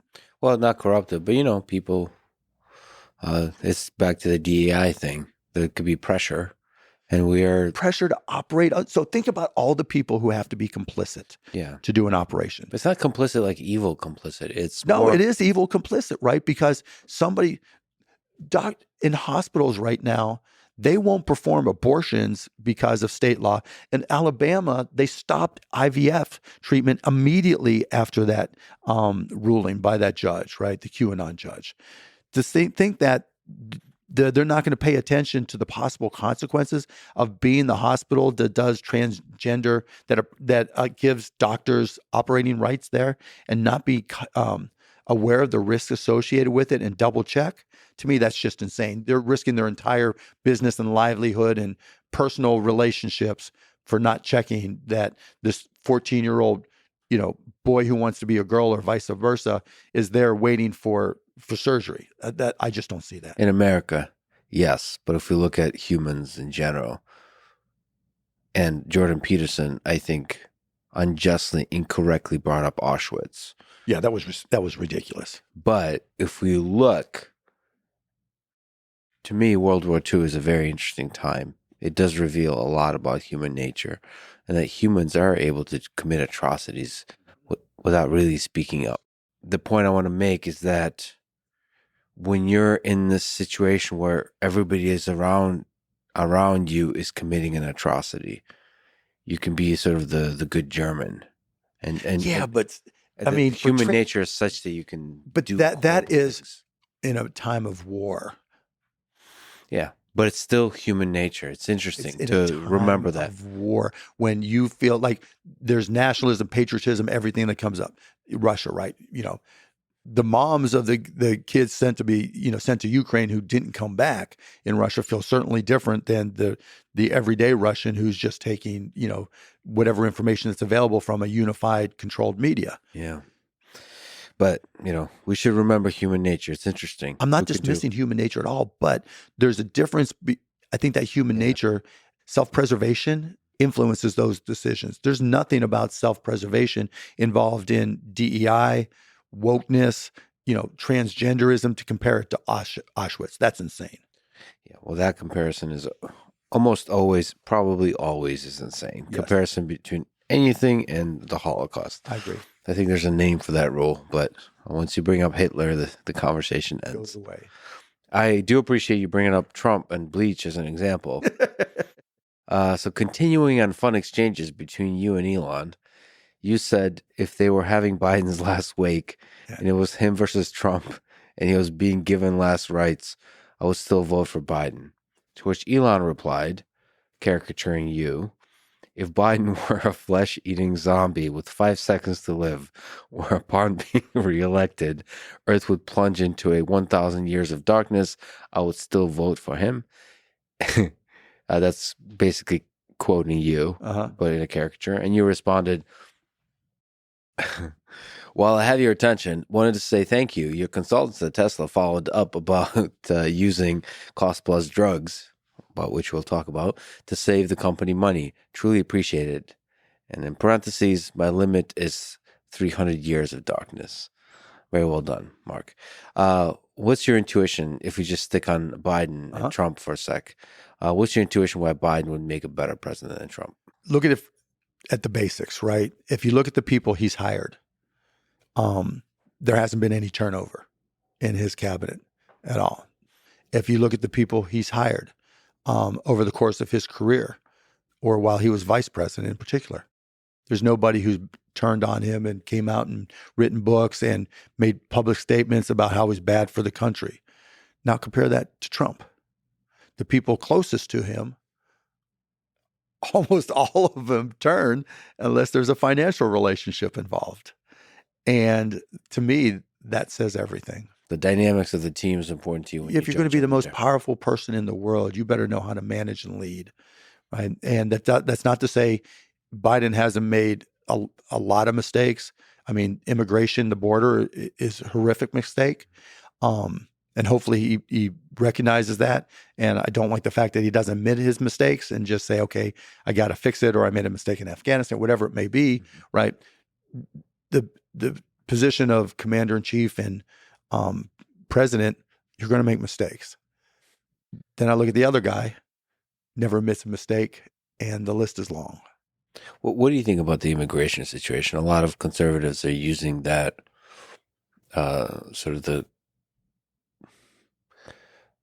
theory is that the reason it's happening is because they would be able to illegally vote. That's insane. For Biden. Yeah, you can't be an illegal immigrant and vote. And now in a lot of states, because of the conservatives, they've passed laws saying you have to show identification. When I voted in Texas, you had to show, state identification. They can't vote. You can't register as an illegal alien that I'm aware of to vote. Yeah, but of course that story that really worries me enables or serves as a catalyst for questioning the legitimacy of an election. I remember going to the debate with Trump in 2016, and he was debating Clinton. And one of the things he said was, we don't even know if this election will be legitimate if I lose. This was in 2016 before he was even elected, and that was where he was going. That's just what he does. He's never admitted a mistake. The guy's failed a zillion times. Most people say, okay, I learned from him. I read a book about Roy Cohn, and Roy Cohn was the ultimate deny, and that was one of Trump's mentors. And you can see almost everything that Roy Cohn ever did in the same way that Donald Trump approaches things. But given how drastic the immigration situation is, that story becomes more believable. Yeah, of course it does, right? But the facts are still the facts, right? And in red states, they're going to be checking every ID. They're going to be making sure that's not the case.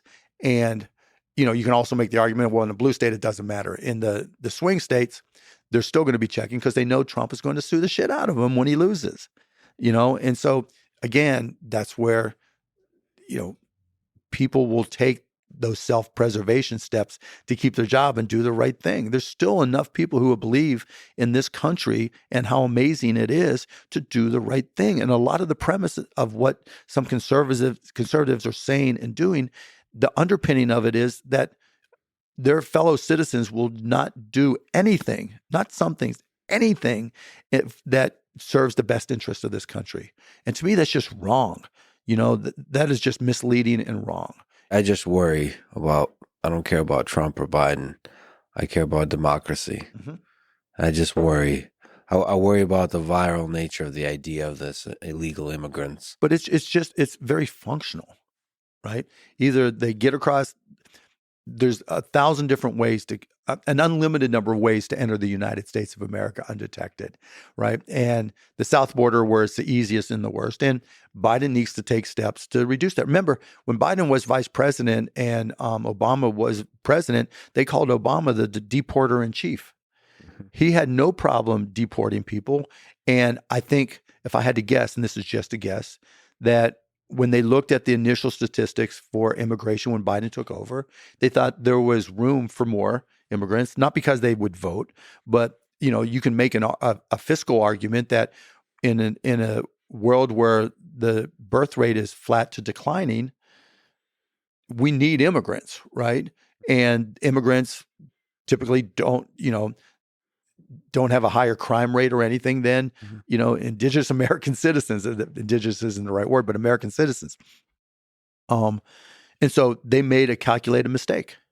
They made a decision that was wrong, and now they have to fix it, or it's going to hurt them severely. But I don't buy, like what Elon's pushing, that the whole reason is they are voters and will become voters. And we should say the obvious. You're a descendant of immigrants. Yeah, for sure. And the immigrants is what makes this country great in many parts, the diversity of this nation. And we should probably keep the people that are already been in this country for a while and are killing it, like PhD students and all this. It's ridiculous. That's not what Donald Trump wants, though. He wants to ship them all out, right? There's just a whole lot of hyperbole when it comes to talking about all of these things we're talking about. When it's right versus left, my team versus your team, my tribe versus your tribe. Yeah. The only way to stand out is hyperbole. The hard part, and why I like this conversation, is how do you distinguish hyperbole versus reality? And I get where you're going, Lex, where it's like what the smallest spark sometimes can cause people to change, and then that spark becomes bigger, and then it becomes more widespread, and then all of a sudden your country has changed. It's not what you thought it was. I get that completely, right? And yes, you always have to be on top of that to make sure. But a lot of that comes from lack of leadership, right? And lack of trust, because there's nobody who's saying, all right, the Republicans, that's all hyperbole and you're wrong for that. Democrats, you fucked up on immigration, right? You fucked up in Afghanistan, right? Here's where you made these mistakes. Own it. There's nobody who says, right, we're not going to just bring in Republicans if the Republicans win. And then, and there's nobody who says we're not going to just bring in Democrats. We're going to bring in a mix, right? We're going to try to get balance on the Supreme Court. Yeah. There's no leadership that's doing it. That's the fundamental problem. It's not about the ideology of woke. It's no leadership. Yeah, leadership. And yeah, it's whatever systems we've created. It's really frustrating that if you don't like Trump, it really is Trump derangement syndrome. Like he's definitely Hitler. And if you don't like Biden, he's senile lizard person. Right. That right. Everybody gets labeled, right? And because that works on social media.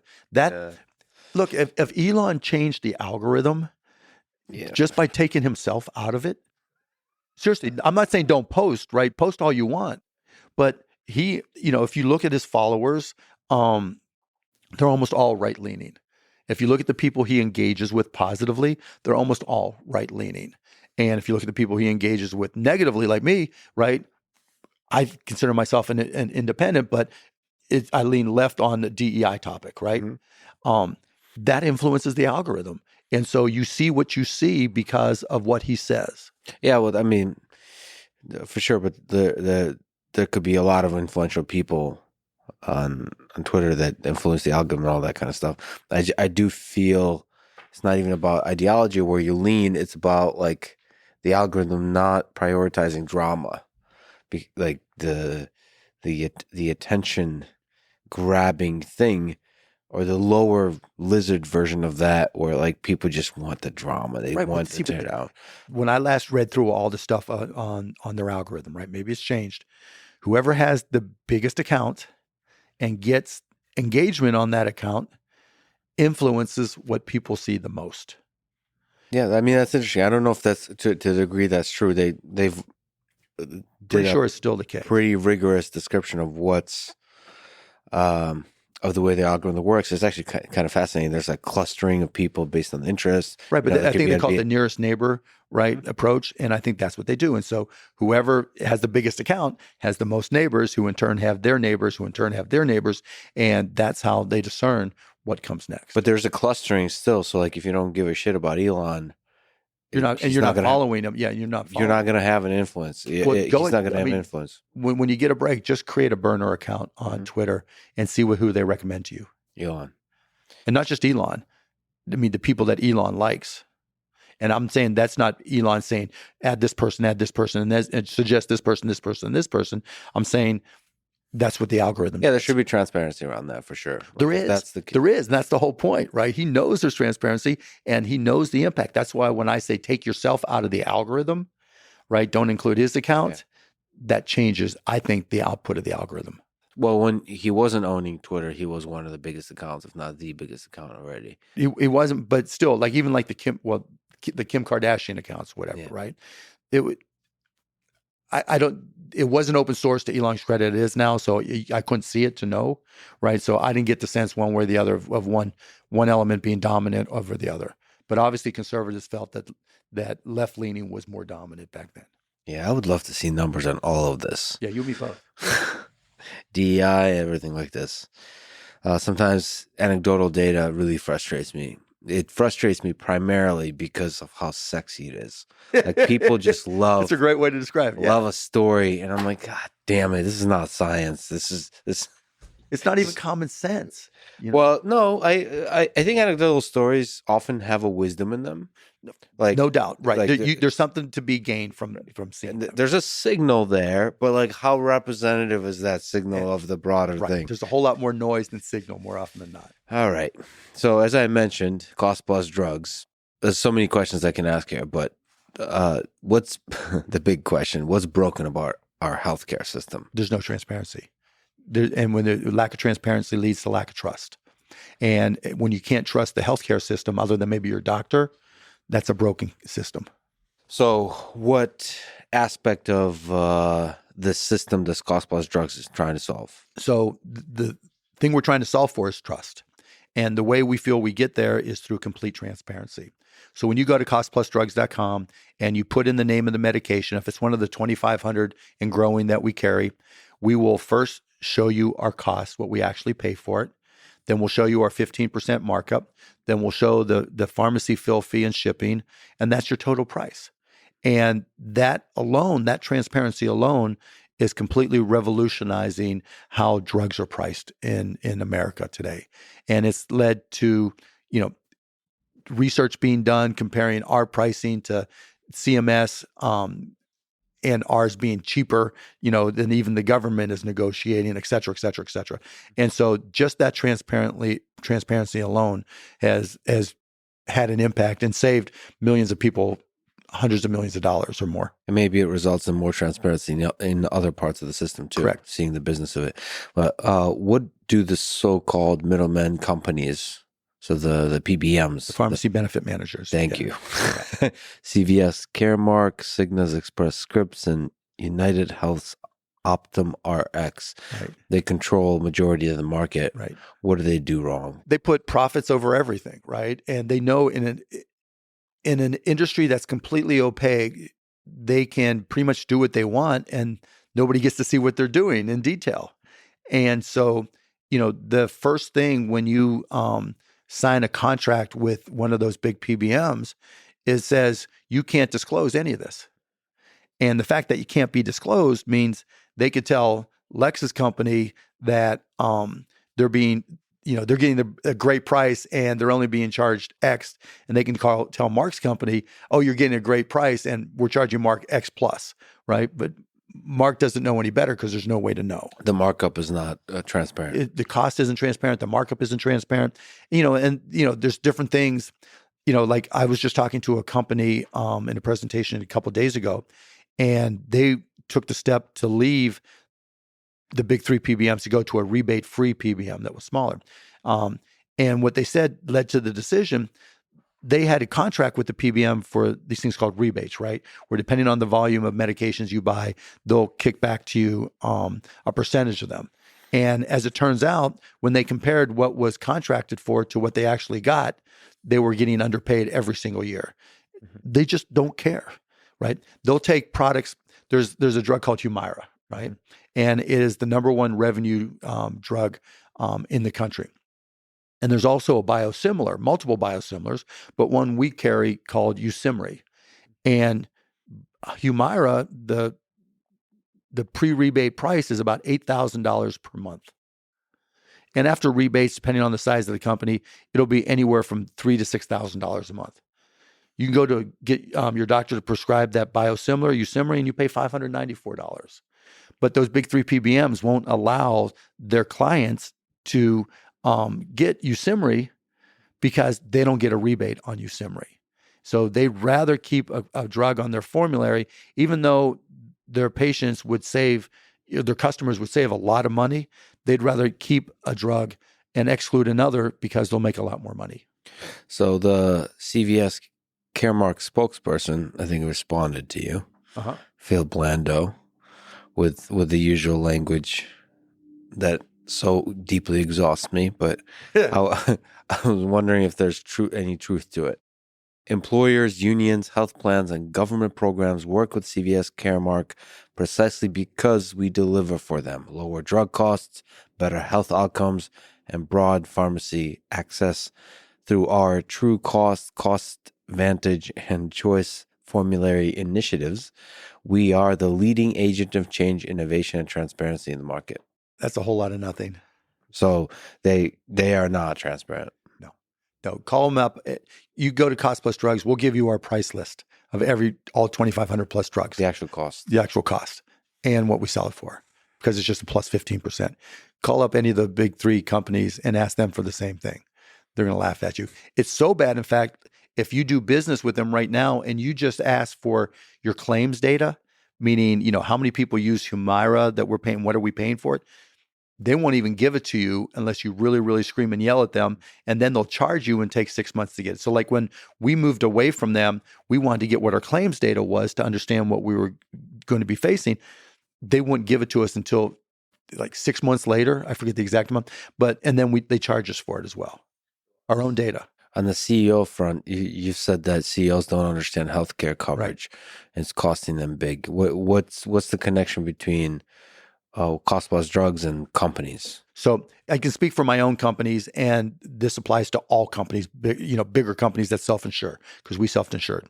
When we started Cost Plus, I finally said, okay, it's time for me to understand how I'm paying for my healthcare for my employees and their families. And the first thing I looked at was a lot of these companies use employee benefits consultants. And turns out I was paying $30 per employee per month, which was millions of dollars a year. And they were just sending us to the companies that paid them the biggest commissions. I'm like, how fucking dumb am I? Right? So I'm like, okay, we're cutting that. And then I looked at our medication, our prescription deal that goes through the PBMs that we were using and that the consultant connected us with. And I took a list of, this was early on in Cost Plus Drugs, list of the generic drugs that we sold that cost more than $30 that the Mavericks also had purchased, right? We were able to get that claims data. And it turns out we spent $169,000 with that PBM, one of the big three PBMs, and it would have cost us buying from Cost Plus Drugs $19,000. And that's just a simple example. Then I looked at the insurance side of things, right? We self-insure, so there weren't premiums per se, but we were getting charged $17.15 per employee per month just to use the network that they put together for us, providers, hospitals, or whatever. And I'm like, all right, are there companies that won't charge us to put together these networks? Turns out there's a lot of them. And those insurance companies and those PBMs are also responsible for determining what claims, what to authorize and what to deny, right? So for a drug, it may be, all right, this is an expensive drug, but before they'll before they'll say they'll pay for the drug that your doctor wants to prescribe for you, you have to try these 3 other drugs in what's called step-up therapy, right? To see if these other cheaper drugs work, or they're not even necessarily cheaper. They may just be being pushed because they're getting a higher rebate. And so I'm like, that's insane. I want my employees to get the medication that the doctors say is best. And so I didn't realize those were the intricacies of how my health, or where my healthcare dollars went. There's not a single CEO who does, because that's not a core competency that they need. And the CFOs, that's not their core competency. And the HR people, they contribute and they understand it some because they're dealing with the claims, but they spend most of their prescription drug related time or healthcare related times trying to get pre-authorizations approved. So, your kid breaks their arm, or you get sick and you go to the doctor, and before the doctor will do a surgery or do whatever, they have to go to the insurance company and get pre-authorized. And then they always say no, right? And then you have to go back and somebody has to argue for you. And that just eats up employee time because, I'm sick or my kid's sick and you're wasting my time, eats up HR time.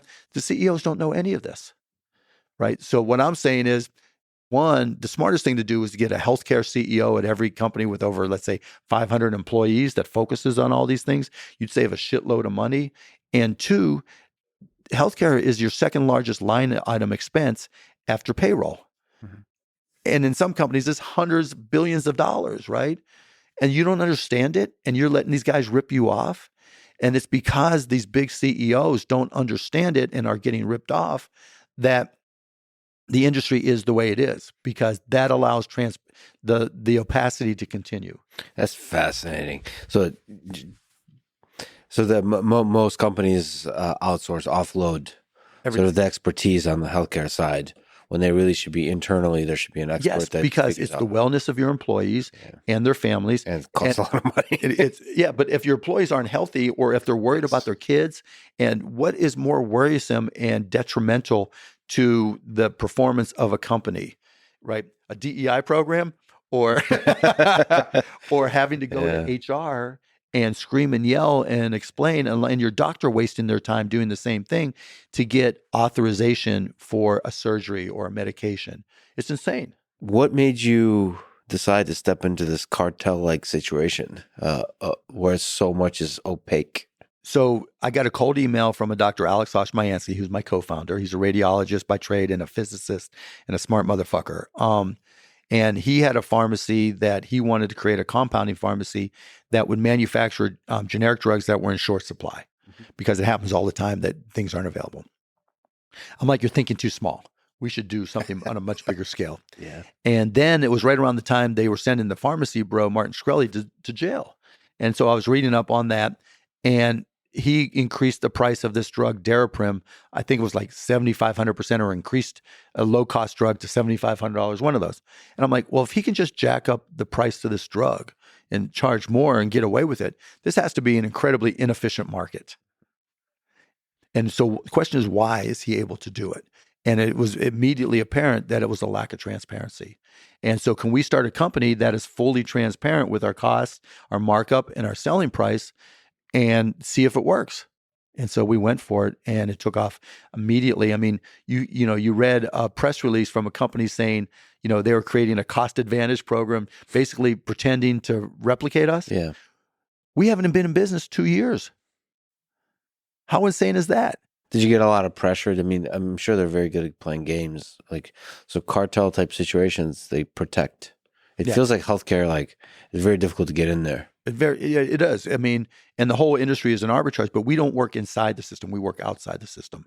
And so we don't work with those biggest companies. The biggest companies with the most dominant control, it's very insulated and very controlled. Like you said, we work outside them. We won't work with them. And so because of that, we don't have access to every medication, because they've told a lot of the big brand manufacturers that if they work with us, they'll take them off their formularies or change the rebate structure so that they won't be prescribed as much. Yeah, it is dark, but we'll get past that, right? Because there's a downstream impact of all this in the rebates and the greediness of those big 3 PBMs. When you go to a local pharmacy here in Austin, right? And let's just say you have a friend here, right, that is on Medicare or Medicare Advantage, and they go to a local pharmacy and they get a drug that costs $600. Well, in the insurance company, that $600, the pharmacy first buys that drug for probably that price minus 5%, so $570. Then there's probably a copay by the patient, and that's probably $20. So now the net investment that the local pharmacy has for that brand medication is $550. Where it gets really fucked up is those big three PBMs, they're not reimbursing them $550 or more. They're reimbursing them $500 or less. And literally, those community pharmacies are eating that loss. And as a result, they're going out of business left and right. And the most insane part of it is, yes, with corporate employer insurance, that happens, but it happens more with Medicare Part D and Medicare Advantage. It happens all the time with those, almost with every script. So the government is complicit in these community pharmacies going out of business. So how does that connect to cost plus drugs and what we're doing and the big brands? The big brands know that if all these community pharmacies are going, tens of thousands of them are going to go out of business because of the way this pricing is, they're going to lose a connection between their brand medications and grandma and grandpa and Aunt Sally. And all that business is going to get transferred to the big companies. And they're going to have even less leverage. So they're working with us to come up with programs that are very supportive of independent pharmacies. And that's going to allow us to break the cartel, because it's in their best interest not to allow them to be so vertically integrated that they destroy the entire community and independent pharmacy industry. Is there other aspects of the healthcare industry that could use this kind of transparency and revolutionizing? Yeah. So what we're going to do with our own healthcare, right? We're not going to be in the business of selling healthcare or anything like that or operate. But the things we do for my companies, we're only going to do deals with providers, healthcare providers that allow us to be completely transparent.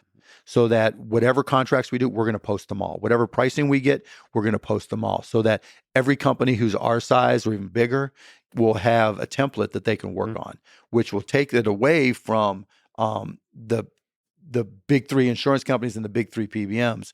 Because now without that transparency, they have to use consultants who are getting paid by those big three, those big companies, and aren't giving them the best response. And so now that transparency will overcome that. And you're using your, how should I say it, celebrity, your name, to kind of push this forward. It's the only company I've ever put my name on. It's weird that people aren't getting into the space. Like, public people, like big, there's not like a big, you look at tech, there's like these, like CEOs are open and public, and they're pushing the company, and they're selling everything. It's like all transparent.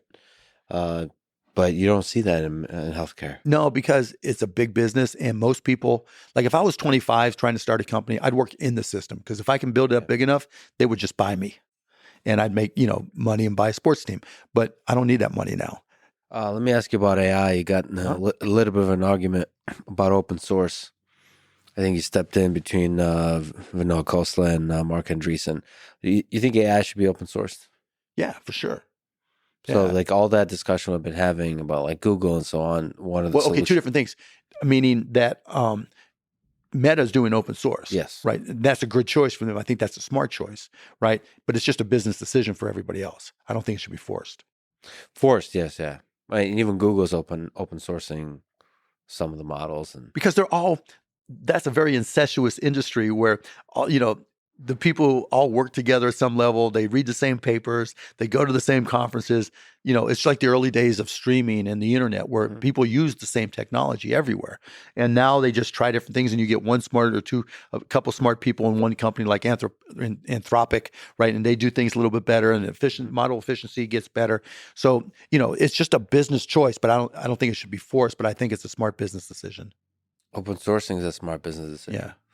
It's a tricky one. I mean, Google is a pioneer in that with TensorFlow in the AI space. That's a tricky decision. It really is, right? But to give away the go code. back to historically, there was digital computing, which was a dominant player, and they thought, and IBM to a certain extent, thought that they wouldn't be subject to a problem with the PC industry. And then all of a sudden, with their mainframes and everything, they had captive software. They wouldn't use off-the-shelf software, right? So for a digital equipment mainframe or an IBM mainframe, you needed software that was written for it. There was nothing off the shelf. And when the PC industry came along, it was the exact opposite. There was, MS-DOS and then Windows, things that were off the shelf that every PC could use. And that changed how people thought about software. And I think the same thing will happen here, where it's going to be, as models become more efficient and easier and less expensive to train, I think there'll be more reasons to open source. Yeah, that's the hope. It creates more competition, a lot of different diversity of approaches in how they're implemented, deployed, what kind of products they create, all of that. Vinod compared the danger of that to the Manhattan Project. I'm not buying that. You don't see the parallels between nuclear weapons and AI. No, I think I'm not an AI fatalist at all, right? I'm an AI optimist, but it's not to say that there isn't a lot of scary shit that can happen with it.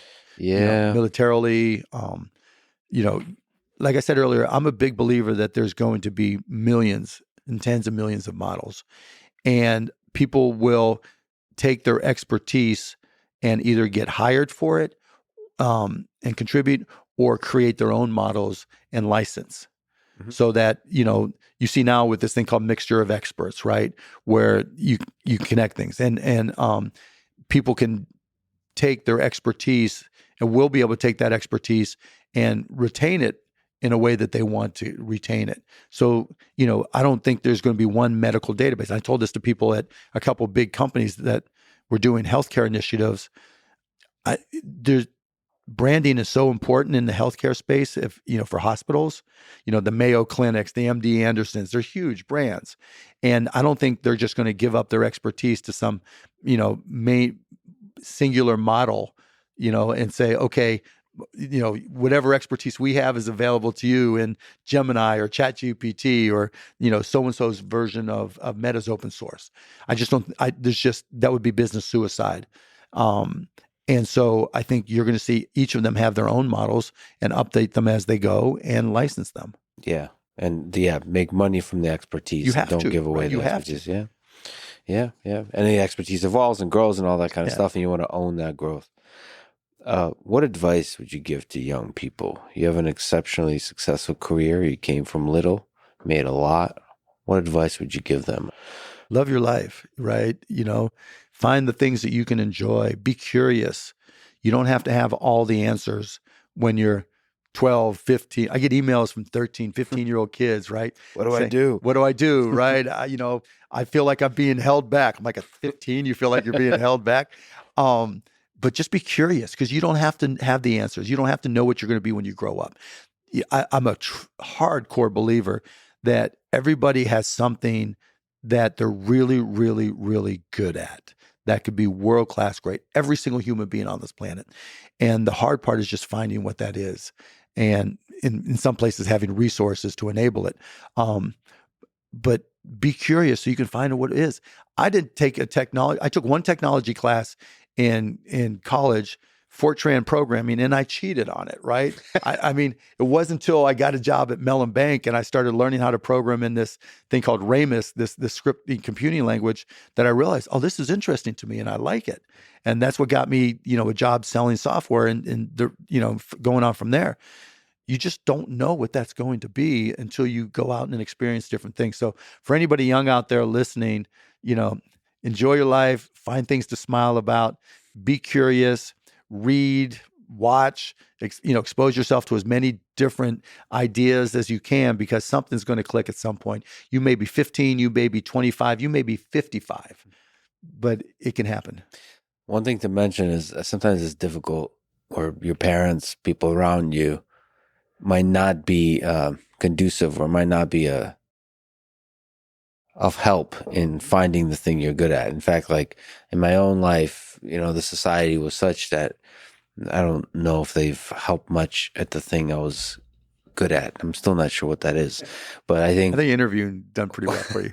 Well, it's not even, there was a thing where I saw the beauty in people. It very intensely. So you can call that empathy, all that kind of stuff. Some would And call it wokeness. super woke. I guess you could say just super woke. That's me. And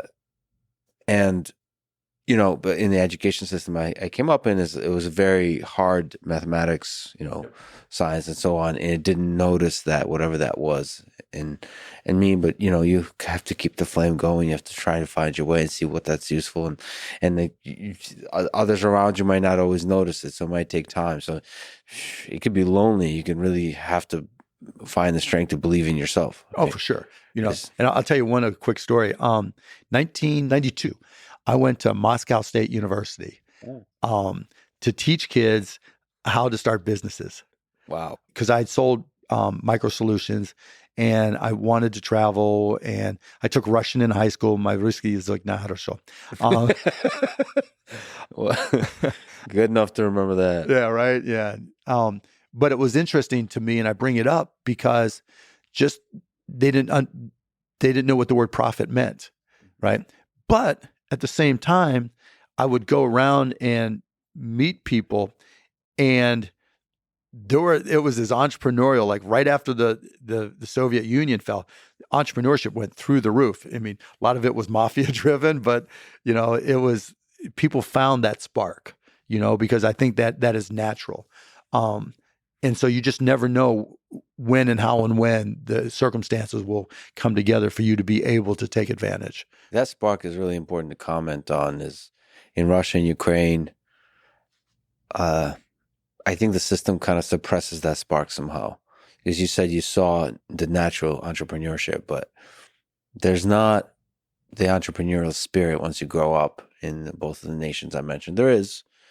No, I believe it, right? In Ukraine, but there's something about the system that kind of, without question, be reasonable, be there would have been no reason for me to go over to do what I was doing if it was otherwise. But that's the thing that really can help a country flourish.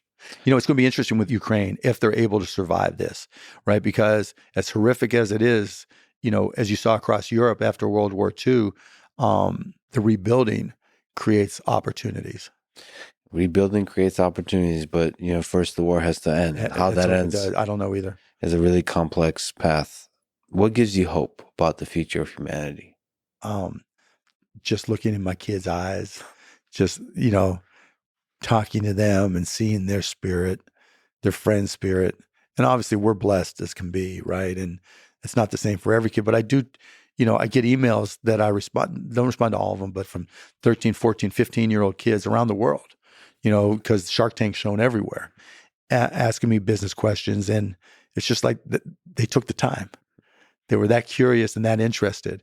And I see it when I talk to schools, when I go to different groups, that spark in kids' eyes that there's something bigger and better and exciting out there.